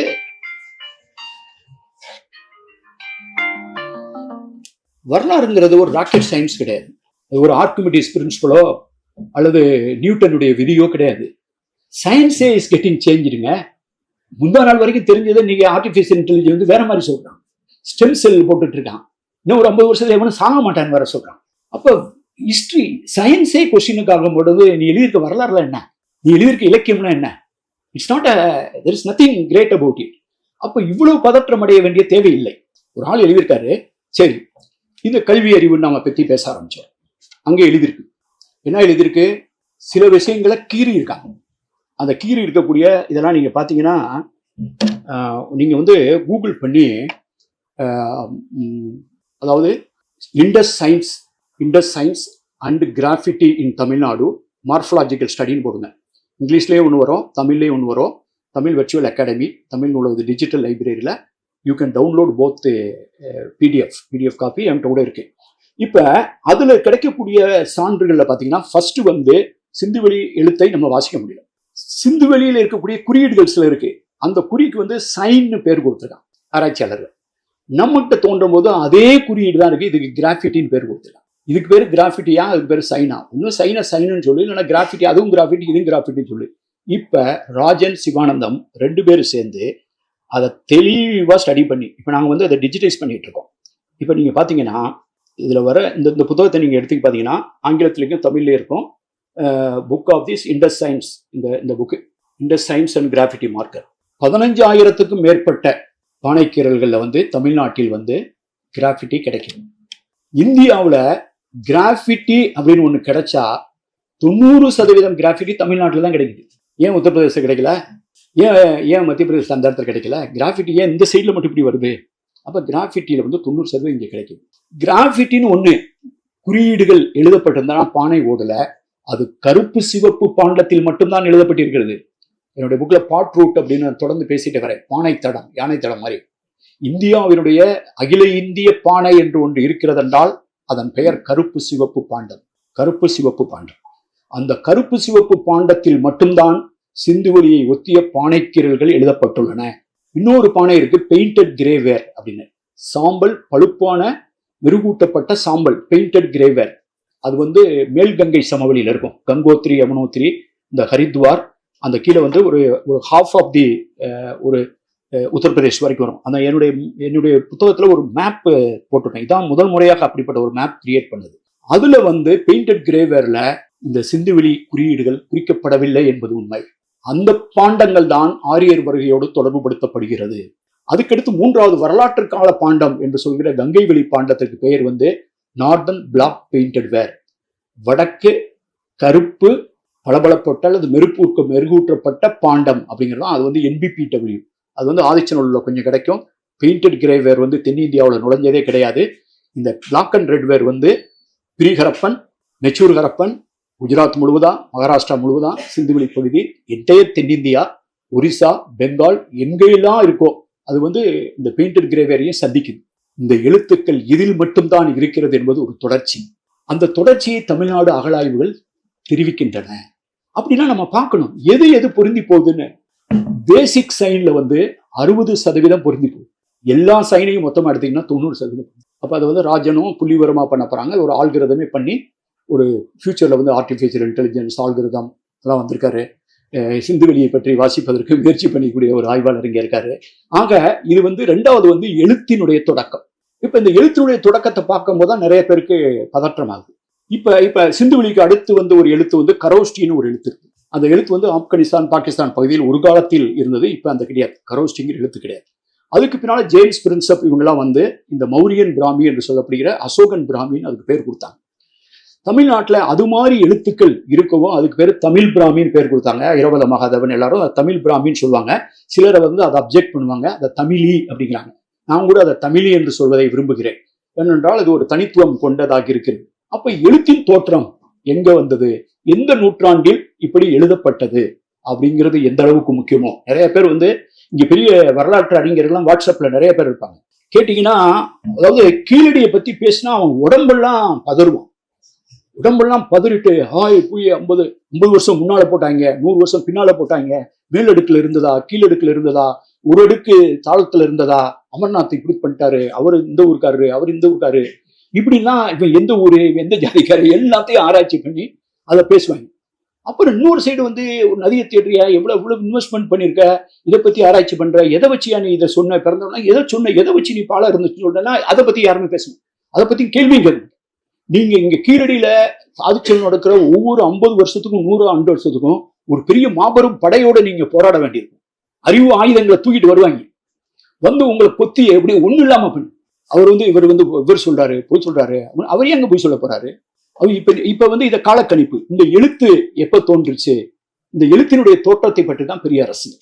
அப்ப எனக்கு எழுத்து கிமு 800 அந்த அடுக்குல பிடிச்சியா அல்லது 650 பிடிச்சியான்னு கேட்டீங்கன்னா, இந்த காலக்கணிப்போடு வந்திருக்கக்கூடிய 29 அறிக்கை, தமிழ்நாடு அறிக்கையில 12 ப்ரீ அசோகன் அப்படின்னு வந்திருக்கு. ப்ரீ அசோகன், இந்த ப்ரீ அசோகன் ரிசல்ட் 12 வந்திருக்குன்னா அந்த ரிப்போர்ட் கொடுத்தவன் உள்ளூர்காரன் கிடையாது, பீட்டால இருந்து புளோரிடால இருந்து கொடுத்துருக்கான். அப்ப ப்ரீ அசோகன் பிராமி. அப்ப எழுத்து எங்க வந்தது, இன்னைக்கு தேதிக்கு தோண்ட தான் கிடைக்கும். இப்ப என்னுடைய பிரச்சனை இது இந்த கரிம கணக்கு சம்பந்தப்பட்டது மட்டும் கிடையாது, கான்டெக்சுவல். இதெல்லாம் நீங்க ஒரு ஊடகவியலாளர் நீங்க உணர்ந்து உள்வாங்க. கான்டெக்சுவல், அங்க யாரு எழுதியிருக்கா? நான் ஒர்க் பண்ண புவனேஸ்வர்ல தௌலில, அதான் கலிங்க போர் நடந்த இடம், அங்க அசோகனுடைய கல்வெட்டு இருக்கு. அங்கதான் கந்தகிரி உதயகிரி அப்படின்னு பாறையில தமிழ் மன்னர்களை பற்றி திரமிழ சங்காத்த தமிழ் நட்பரசுகள் என்று பெயர் வருகிற ஒரு எழுத்து பொறிப்பு முதலில் ஒரு கல்வெட்டில் நாம் குறிப்பிடப்பட்டோம் என்றால் அது காரவேலனுடைய கல்வெட்டில் தான். அது புவனேஸ்வரம் இருக்கு. இதெல்லாம் பெரிய மன்னர்களுடைய கல்வெட்டுகள். ஒரு ஆர்கனைசேஷன், ஒரு இன்ஸ்டிடியூஷனலைஸ்டு எழுத்து. இங்க பானையில ஆதன் எழுதினவன், தமிழில கீர்னவன். யாரு கீறியிருப்பான்? ஒன்னும் பானையை செஞ்சவன், அவன் யாரு? குயவன். பானையை வாங்கினவன் அவன் யாரு? Local consumer. அப்ப பானையை செஞ்சவனோ அல்லது வாங்கினவனோ என் பானைன்னு எழுதியிருந்தானா அந்த கல்வி எங்க இருக்கு? கல்வி மக்களிடம் இருக்கு. அப்ப கல்வி மக்களிடம் இருந்ததா மன்னர்களிடம் இருந்ததா? நீங்க வாடகை புலவர் இருப்பாங்க, நீங்க வாடகை புலவரை விட்டு எழுத விட்டீங்கன்னா அவங்களுக்கு நான் வாடகை புலவர்னு பேர் வச்சிருக்கேன், வாயை வாடகைக்கு விட்ட வாடகை புலவர்கள். அப்ப அவன்கிட்ட போய் நீங்க எழுதுறீங்க, அவன் அடிச்சு விட்டு போவான்ல. அதான் அவன் அடிக்கிறதுக்கும் இவன் கையில எழுதுனதுக்கும் அப்ப கல்வி யார்கிட்ட இருக்கு? சங்க இலக்கியத்துல எப்படி 30-32 புலவர் பெண் புலவர்கள் இருக்காங்க. அதுல வெண்ணி குயத்தியார்னுங்க, குயவன் வீட்டு பொண்ணுங்க வெண்ணி குயத்தியார், குரமுகல் இளவையினையார், ஔவையார், காக்கைப்பாடினியார், நச்சல்லையார், வெள்ளி வீதியார், எத்தனை பெண்கள். அப்ப பெண்களிடம் கல்வி இருக்கு. அறுவை வேட்டனார், அறுவை வணிகனார், ஜவுளி வியாபாரம் பண்ற எழுதுறான். கணக்காயனார் மகனா நக்கீரனாங்க. கணக்காயனார் கிளர்க்கா இருந்தவன், கணக்கு வழக்கு பாக்குறவன், ஆடிட் பண்ணவன், மன்னர் எழுதுறான், சாதாரண மனுஷனும் எழுதுறான். கல்வி எல்லாத்தையும் இருக்கு. அப்ப கல்வி எல்லாத்தையும் இருந்ததுன்னா அகழாய்வுலையும் கிடைக்குது. எனக்கு கருத்தியல் ரீதியா எனக்கு ஒரு ஆதாரம் கிடைக்குது. கருத்தியல் ரீதியான என்ன? கல்வி யார் கற்றுக்கொள்ளலாம் என்று ஒரு உரையாடல் இந்தியாவில் வருகிறது. அது தர்மசாஸ்திரா, மனுஸ்மிருதி, இந்த மாதிரி இதிகாசங்கள், வடமொழி இலக்கியங்கள்லாம் கல்வி யார் கற்றுக்கொள்ள முடியும் அப்படிங்கிறத பத்தி தெளிவான வரையறை இருக்கு. ஆனா அதுக்கு எதிரான ஒரு குரலை இங்க தமிழ்நாட்டில் ஒருத்தன் எழுப்புறான். அவன் பேரு ஆரிய படை கடந்த நெடுஞ்செழியன். அவன் பேரு ஆரிய படை கடந்த நெடுஞ்செழியன் இருக்கிறது எனக்கு ஆச்சரியமே இல்லை. அப்படி இல்லாம இருந்துட்டு தான் ஆச்சரியப்பட்டிருப்பேன். அவன் ஒரு நெடுஞ்செழியனா இருந்ததுல எனக்கு ஆச்சரியம் இல்லை. அவன் அப்படிதான் எழுத முடியும். அவன் எழுதுறான், கீழ்ப்பால் ஒருவன் கற்பின் மேற்பால் அவன் கண் படுமே, வேற்றுமை தெரிந்த நாற்பால் உள்ளும். நீங்க 4 வகையா நீங்க வித்தியாசப்படுத்தி காட்டுகிற அந்த 4 வகை வேறுபாடுகள், அதை நீங்க 4 வகை ஜாதின்னு எடுத்துக்கோங்க, 4 வகை வர்ணம்னு எடுத்துக்கோங்க. வேற்றுமை தெரிந்த நாற்பால் உள்ளும் கீழ்ப்பால். நீ இருக்கிறதுலே ஒருத்தன் நீ கீழ்ப்பால் சொல்றவன் படிச்சு முன்னேறிட்டானா, நீ சொல்ற மேற்பால் கூட அவன்கிட்ட கை கட்டி நிற்பான். என்னுடைய அரசு மூத்தோன் வருக என்று எண்ணாது. ஒரு வீட்டுல பிறந்தவர்களே ஒரு குடி பிறந்த பல்லோர் உள்ளும் மூத்தோன் வருகை எண்ணாது. அவர் வந்து சீனியர் முன்னால பிறந்தவர், அவர் நீங்க வாங்க சீனியர் வந்து பதவி ஏற்றுக்கணும்னு சொல்ல மாட்டேன். எவன் படிச்சிருக்கோ, எவன்ட்டு அறிவு இருக்கோ, அறிவுடையோன் ஆறு அரசும் செல்லும் அப்படின்னு ஆரியப்படை கடந்த நெடுஞ்செழியன் சொன்னா பாருங்க. அதுதான் இந்தியாவில் எனக்கு தெரிந்து, தமிழ்நாட்டில் எனக்கு தெரிந்து முதலில் அறிவிக்கப்பட்ட முதல் பழைய கல்விக் கொள்கை. அந்த பழைய கல்விக் கொள்கை தான்டா எங்க கல்விக் கொள்கை. யார் வேணாலும் படிக்கலாம்னு சொல்றான். இப்ப யார் வேணாலும் எழுதியிருக்கான். இன்னைக்கு வரைக்கும் மதுரையில போய் பாருங்க, ஏதாவது கல்யாணம் பண்ணி கொடுத்தா பொண்ணுக்கு வந்து சீர் கொடுத்தான். இவ்வளவு சீர் வச்சு இல்ல, ஒரு ஸ்பூன்ல கூட அடிச்சிருக்காங்க இன்சியல. ஏன்னா ஸ்பூன்ல போய் அடிச்சிருக்கானே அப்படின்னு கேட்டா, அதுக்கு எல்லா பாத்திரத்தையும் வாங்கிட்டு ஒரு எழுத்தாணிக்கார தெருவுன்னே இருக்கு. மதுரையெல்லாம் புதுமண்டலத்துக்குள்ள பாத்திர கடையில் வந்து பாத்திரத்துக்கு பேர் இப்பெல்லாம் அடிக்கிறாங்களான்னு தெரியல. அடிக்கிறாங்களா இப்பயும்? அப்பெல்லாம் நான்லாம் ஸ்கூல்ல இருக்கும்போது காலேஜ்ல இருக்கும்போது அடிச்சாங்க. ஒரு பாத்திரம் டவராட்டு எதுல பாத்தீங்கன்னா கரண்டி ஸ்பூன்ல இருக்குங்க பேரு இன்சியல் இருக்கும். அவன் அப்ப பானையில எழுதுற பழக்கத்தை தான் பாத்திரத்தில் எழுதுறதை கொண்டு வரான். நான் இந்தியா ஃபுல்லா போயிருக்கேங்க, வேற எந்த ஊர்லயும் பாத்திரத்துல பேர் அடிச்சு நான் பார்த்ததே கிடையாது. உத்தரப்பிரதேஷ்லயோ மத்திய பிரதேஷ்லயோ குஜராத் எங்கேயுமே நான் பார்த்தது கிடையாது. நான் பார்த்தேன்னா தமிழ்நாட்டில் தான் பார்த்தேன். அப்ப பானையில எழுதுறவன் பாத்திரத்தில் எழுதுறான், பாறையில் எழுதுறான், கண்டதுலயும் எழுதுறான். இன்னைக்கு எழுத்துன்னு வரும்போது பாருங்க, பாறை ஓவியங்கள் அதிகமா இருக்கிறது இந்தியாவில எங்க? தமிழ்நாட்டுல. பானைகளை கீறப்பட்டது எங்க அதிகமா இருக்கு? தமிழ்நாட்டுல. பேர் எழுதப்பட்டிருக்கிறது எங்க இருக்கு? தமிழ்நாட்டுல. இன்ஸ்கிரிப்ஷன்ஸ் என்று சொல்லக்கூடிய கல்வெட்டுகள், இந்தியாவில் கிடைத்த கல்வெட்டுகள் ஒரு மொழியில் அதிகமா இருக்குன்னா எந்த மொழிகள்? தமிழ் மொழிகள். அப்புறம் கல்வெட்டுல இருந்து இது வந்து ஓலைச்சுவடிகள்லாம் வந்துருச்சு. அதாவது நான் சொல்றது வந்து இன்ஸ்கிரிப்ஷன். அப்புறம் மேனுஸ்கிரிப்ட் தமிழ்ல. அச்சுக்கலை வருது. அச்சுக்கலை வந்து முதல் 300 ஆண்டுகளில் தெற்காசியாவில் அச்சிடப்பட்ட நூல்களில் 40 விழுக்காடு நூல்கள் தமிழ் நூல்கள். நீங்க பாறையிலிருந்து, பானையிலிருந்து, ஓலைச்சுவடியிலிருந்து, கல்வெட்டிலிருந்து, அச்சுக்கலையிலிருந்து, இன்னைக்கு இணையத்துல ஒன் ஆஃப் தி ரீஜனல் லாங்குவேஜஸ்ல டாப் மோஸ்டா இருக்கிறது. அடுத்த ஆர்டிபிஷியல் இன்டெலிஜென்ஸ் வரும்போது நம்ம தான் நிற்போம். we will be ready for the large language model. அப்ப இது தொடர்ந்து இயங்குகிற ஒரு சமுதாயம். அப்ப இந்த கீழடி சொல்ற ஒரு விஷயம் வந்து இந்த கல்வி பரவலாக்கம், அதனுடைய காலகட்டம், இதை தெளிவாக்குகிறது. அதுதான் இந்த பதட்டத்துக்கு காரணம். ஒண்ணு நகர்மயம், 2 வந்து கல்வியினுடையது, இந்த தொழில். சங்க இலக்கியத்துக்கு வந்து ஒரு நம்பகத்தன்மையை கீழடி ஏற்படுத்தி இருக்கிறது. என்னை போன்றவர்கள் நான் தொடர்ந்து பேசிட்டு வரேன். கிட்டத்தட்ட இதை ஒரு முழக்கமாகவே மாற்றிக்கொண்டிருக்கிறேன். அப்பெல்லாம் விமான நிலையங்களை பார்க்கும்போது என்ன யாராவது பார்த்தாங்கன்னா வந்தவங்க என்கிட்ட ஒரு செல்ஃபி எடுக்கும்போது கூட சிந்துவெளி விட்ட இடமும் சங்க இலக்கியம் தொட்ட இடமும் ஒன்றேன்னு சொல்லிட்டு போறேன். அப்ப 40 வருஷம் வேலை பார்த்த செல்லும்டான்னு எனக்கு இருக்கு.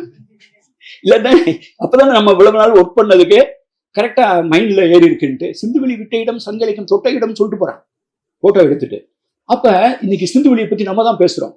மார்சல் பொங்கல் கொண்டாடிட்டோம். தெருவுல வந்து சிந்துவெளி மாக்கோளத்தை போட்டோம் நம்ம வீட்டு பெண்கள்லாம். தமிழ்நாடு முற்போக்கு எழுத்தாளர் சங்கம் இதை தமிழ்நாடு முழுவதும் கொண்டு சென்று சேர்த்திருக்கிறது. திடலில் பேசிவிட்டோம். அப்ப இங்கு இதை பேசுகிற ஒரு சமூகம் வந்து நம்ம மட்டும்தான்.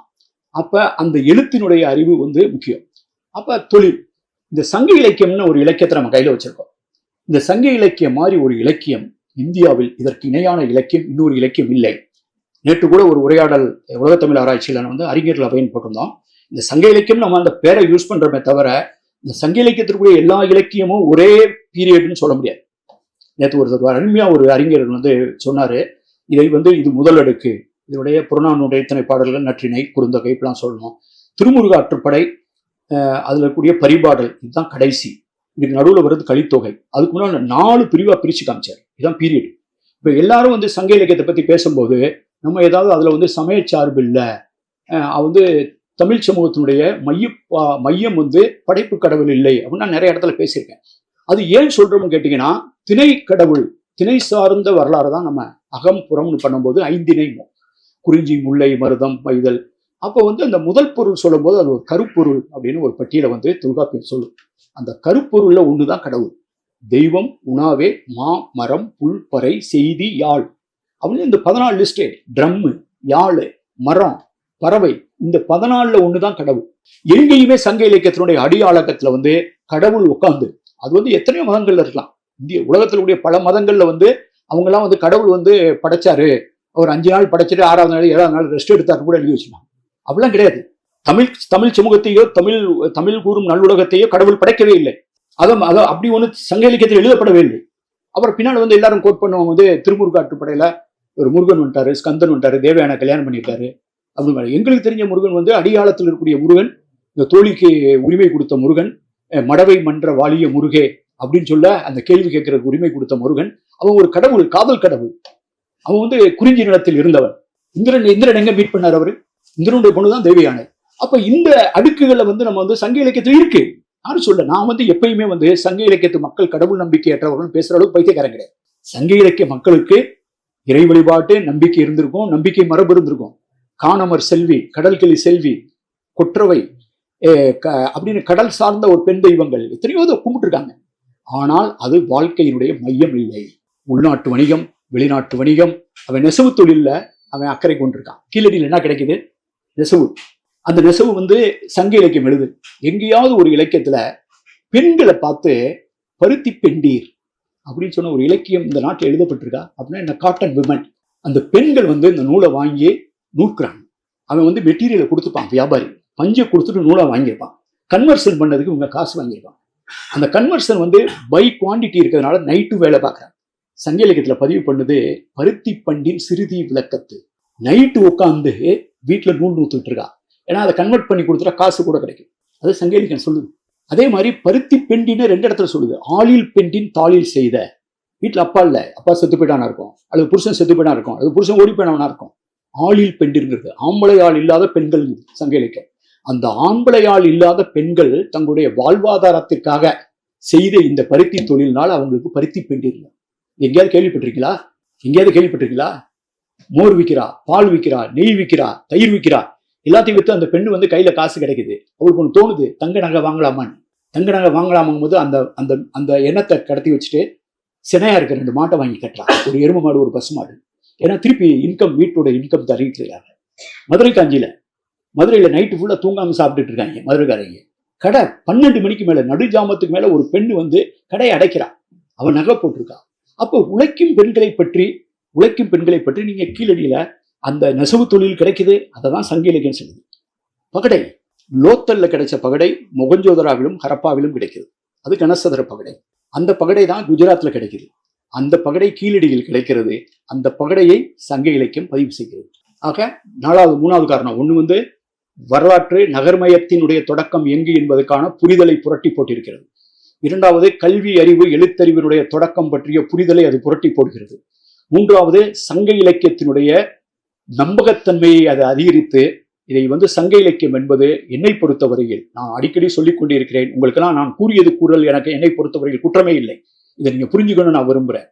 கீழடி என்பது இன்னும் முழுவதுமாக வாசிக்கப்படாத, தோண்டப்படாத சங்க இலக்கியம். கீழடி என்பது இன்னும் முழுவதுமாக தோண்டப்படாத சங்க இலக்கியம். இன்னும் தோண்ட வேண்டியது நிறைய இருக்கு.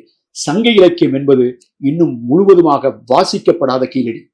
சங்க இலக்கியத்தெல்லாம் பாடத்துல வச்சு, பாடப்புத்தகத்துல வச்சு வாத்தியார் நடத்திட்டு போனா அந்த சங்க இலக்கியம் கிடையாது. சங்க இலக்கியத்துல நம்ம படிக்காதான் அதிகம். அதை தோண்ட வந்துகிட்டே இருக்கு. புதிய புரிதல் வந்துகிட்டு இருக்கு. ஆக ஒரு அகழாய்வு தளையமும் ஒரு இலக்கியமும் அருகருகே நின்று கைகுலித்துக் கொள்ளும் அதிசயத்தை நீங்கள் கீழடியில் தான் பார்க்க முடியும். இதில் எழுதுனதெல்லாம் உள்நாட்டு வணிகம், வெளிநாட்டு வணிகம், மாடு வளர்த்ததுக்கு, திமிழ் காளைக்கு, அங்க கூடிய பகடை விளையாண்டதுக்கு, எல்லாத்துக்கும் உதாரணத்தை அது கொடுப்பதனால் இந்த கீழடி முக்கியத்துவம் பெறுகிறது. சரி, இந்த கீழடி ரிப்போர்ட்டை தான் விட்டா என்ன ஆகும்? அறிவியல் பூர்வமாகத்தான் இந்த ஆராய்ச்சி நடந்தது. தமிழ்நாடு அரசு 29 கார்பன் டேட்டிங் பண்ணிருக்கு. எல்லாமே புளோரிடால பண்ணிருக்கு. அமர்நாத் ராமகிருஷ்ணன் ஏதோ அவருடைய 10 ஆராய்ச்சிக்கு தமிழ்நாடு கவர்மெண்ட் ஃபண்டு பண்ணிருக்கு. அவர் பண்ண தோன்றினதுக்கு அவங்க ஃபண்டிங் பண்ணனால இவங்க ஃபண்டிங் பண்ணி புளோரிடா காமிச்சாங்க. அவரே அநேகமா ஒரு 13 என்னமோ பண்ண மாதிரி எங்கே படிச்ச மாதிரி ஆகும். அவர் ஒரு 23, இது ஒரு 29, கிட்டத்தட்ட ஒரு 52 டேட் இருக்கு. இவங்க பண்ண 29ல வந்து 12 வந்து ப்ரீ அசோகன் வருது.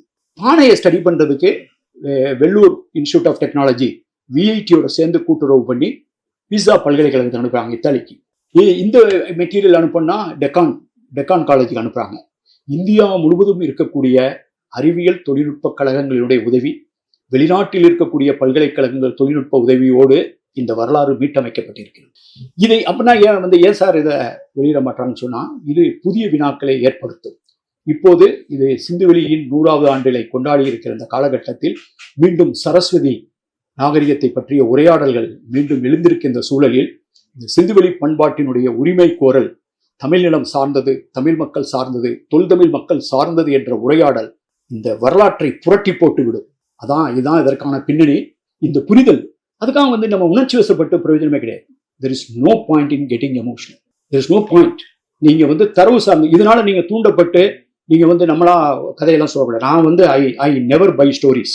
அந்த ஸ்டோரியை யாரு சொன்னாலும், அப்படிப்பட்ட ஒரு கட்டுக்கதை தமிழ்நாட்டில் இருந்து எழுப்பப்பட்டாலும் அந்த கட்டுக்கதையை எதிர்த்து நான் நிற்பேன்.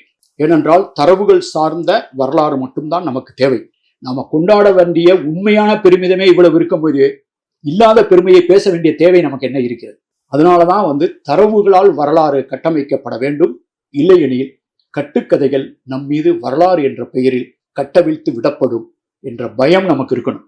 அதனால வந்து நீங்க வந்து தொடர்ந்து இதை பற்றி வாசிக்கணும், இதை பற்றி காணொலிகளை பார்க்கணும். இந்த புத்தகம் நீங்க ரோஜாமுத்தை ஆராய்ச்சி நிறுவனத்தில் எங்களுடைய சிந்துவெளி ஆய்வு மையத்தில் we are available all the time. Bharati is having my number.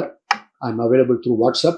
நீங்க எதனாலும் ஒரு ஐயம் இருந்ததா பண்ணலாம். அதே மாதிரி நீங்க வந்து ஒரு இந்த அகழாய்வு தடயங்களுக்கு ஒரு இன்ட்ரெஸ்டடா ஒரு 5 பேர் 10 பேர் 15 பேர் நீங்கள் number of people if you are willing to go அதை வந்து போகணும்னு நான் நினைக்கிறேன். அதை நீங்கள் போய் பார்த்து அந்த மெட்டீரியலை தொட்டு பார்த்து அந்த இதில் போய் பார்த்தா தான் உங்களுக்கு நாங்கள் பேசுகிற அருமை புரியும். களம் செய்கோன்னு எங்கள் அந்த மியூசியத்தில் ஒன்று இருக்குது, களம் செய்கோ. களம் செய்கோன்னா என்ன தெரியுமா? ஒரு குயவனை பார்த்து அது என்னுடைய பாட்டே ஒன்று இருக்கும், களம் செய்யும் கோவேன்னு ஒரு பாட்டு எழுதி தாஜினூர் இசையமைச்சு வேல்முருகன் பாடி நான் 2014 ரிலீஸ் பண்ணேன். ஏன் என்ன கேட்டீங்கன்னா, சங்க இலக்கியம் மட்டும்தான் ஒரு பானை செய்வனை தலைவனேன்னு கூப்பிடும். அவங்க வீட்டு பையனை வந்து வேட்கோச்சிரார் அப்படிங்குது. அவன் தான் வந்து ஒரு தலைவனை அந்த நகரத்துக்கு திருவிழாவை அறிவிக்கிறான். அவன் தான் பூசாரியா இருக்கான். அவனை முதுவாய் குயவ அப்படிங்குது. தி குயவன் ஆஃப் தி ஏன்சியன்ட் விஸ்டம் அப்படிதான் இங்கிலீஷ்ல நீங்க மொழிபெயர்க்க முடியும். ஒரு பண்டைய அறிவினுடைய உறைவிடமாக இருக்கக்கூடிய பானை செய்யும் குயவனே. ஏன்னு கேட்டீங்கன்னா, முதல் அறிவியல் கண்டுபிடிப்பு வந்து இன்டர்நெட் கிடையாது, ஆப்பிள் போன் கிடையாது, நீராவி இயந்திரம் கிடையாது. முதல் அறிவியல் விஞ்ஞானி யாருன்னு கேட்டீங்கன்னா பானை செஞ்சவன் தான். அந்த பானையை சுட்டவன். சுடுற பானையில தான் தண்ணி நின்றது. அது வரைக்கும் வந்து மழை வந்துச்சுன்னா அந்த பச்சை பானை போயிடும். அப்போ சுடும் பானையை கண்டுபிடித்தவன் தான் இந்த உலகத்தினுடைய முதல் விஞ்ஞானி. சுட்ட செங்கலை செய்தவன் தான் இதனுடைய முதல் பொறியாளர். அப்படி இருக்கும்போது அதனால்தான் அவனுக்கு பேர் வந்து முதுவாய் குயவன், தி குயவன் ஆஃப் தி ஏன்சியன்ட் விஸ்டம். ஆனா அவனை மற்ற மொழிகளும் மற்ற பண்பாடுகளும் எப்படி தூற்றி கீழே தள்ளியது என்பதை நீங்கள் புரிந்து கொண்டால் கீழோடைய முக்கியத்துவம் புரியும். அதுக்காக I wish you all the best. We are available all the time. Thank you.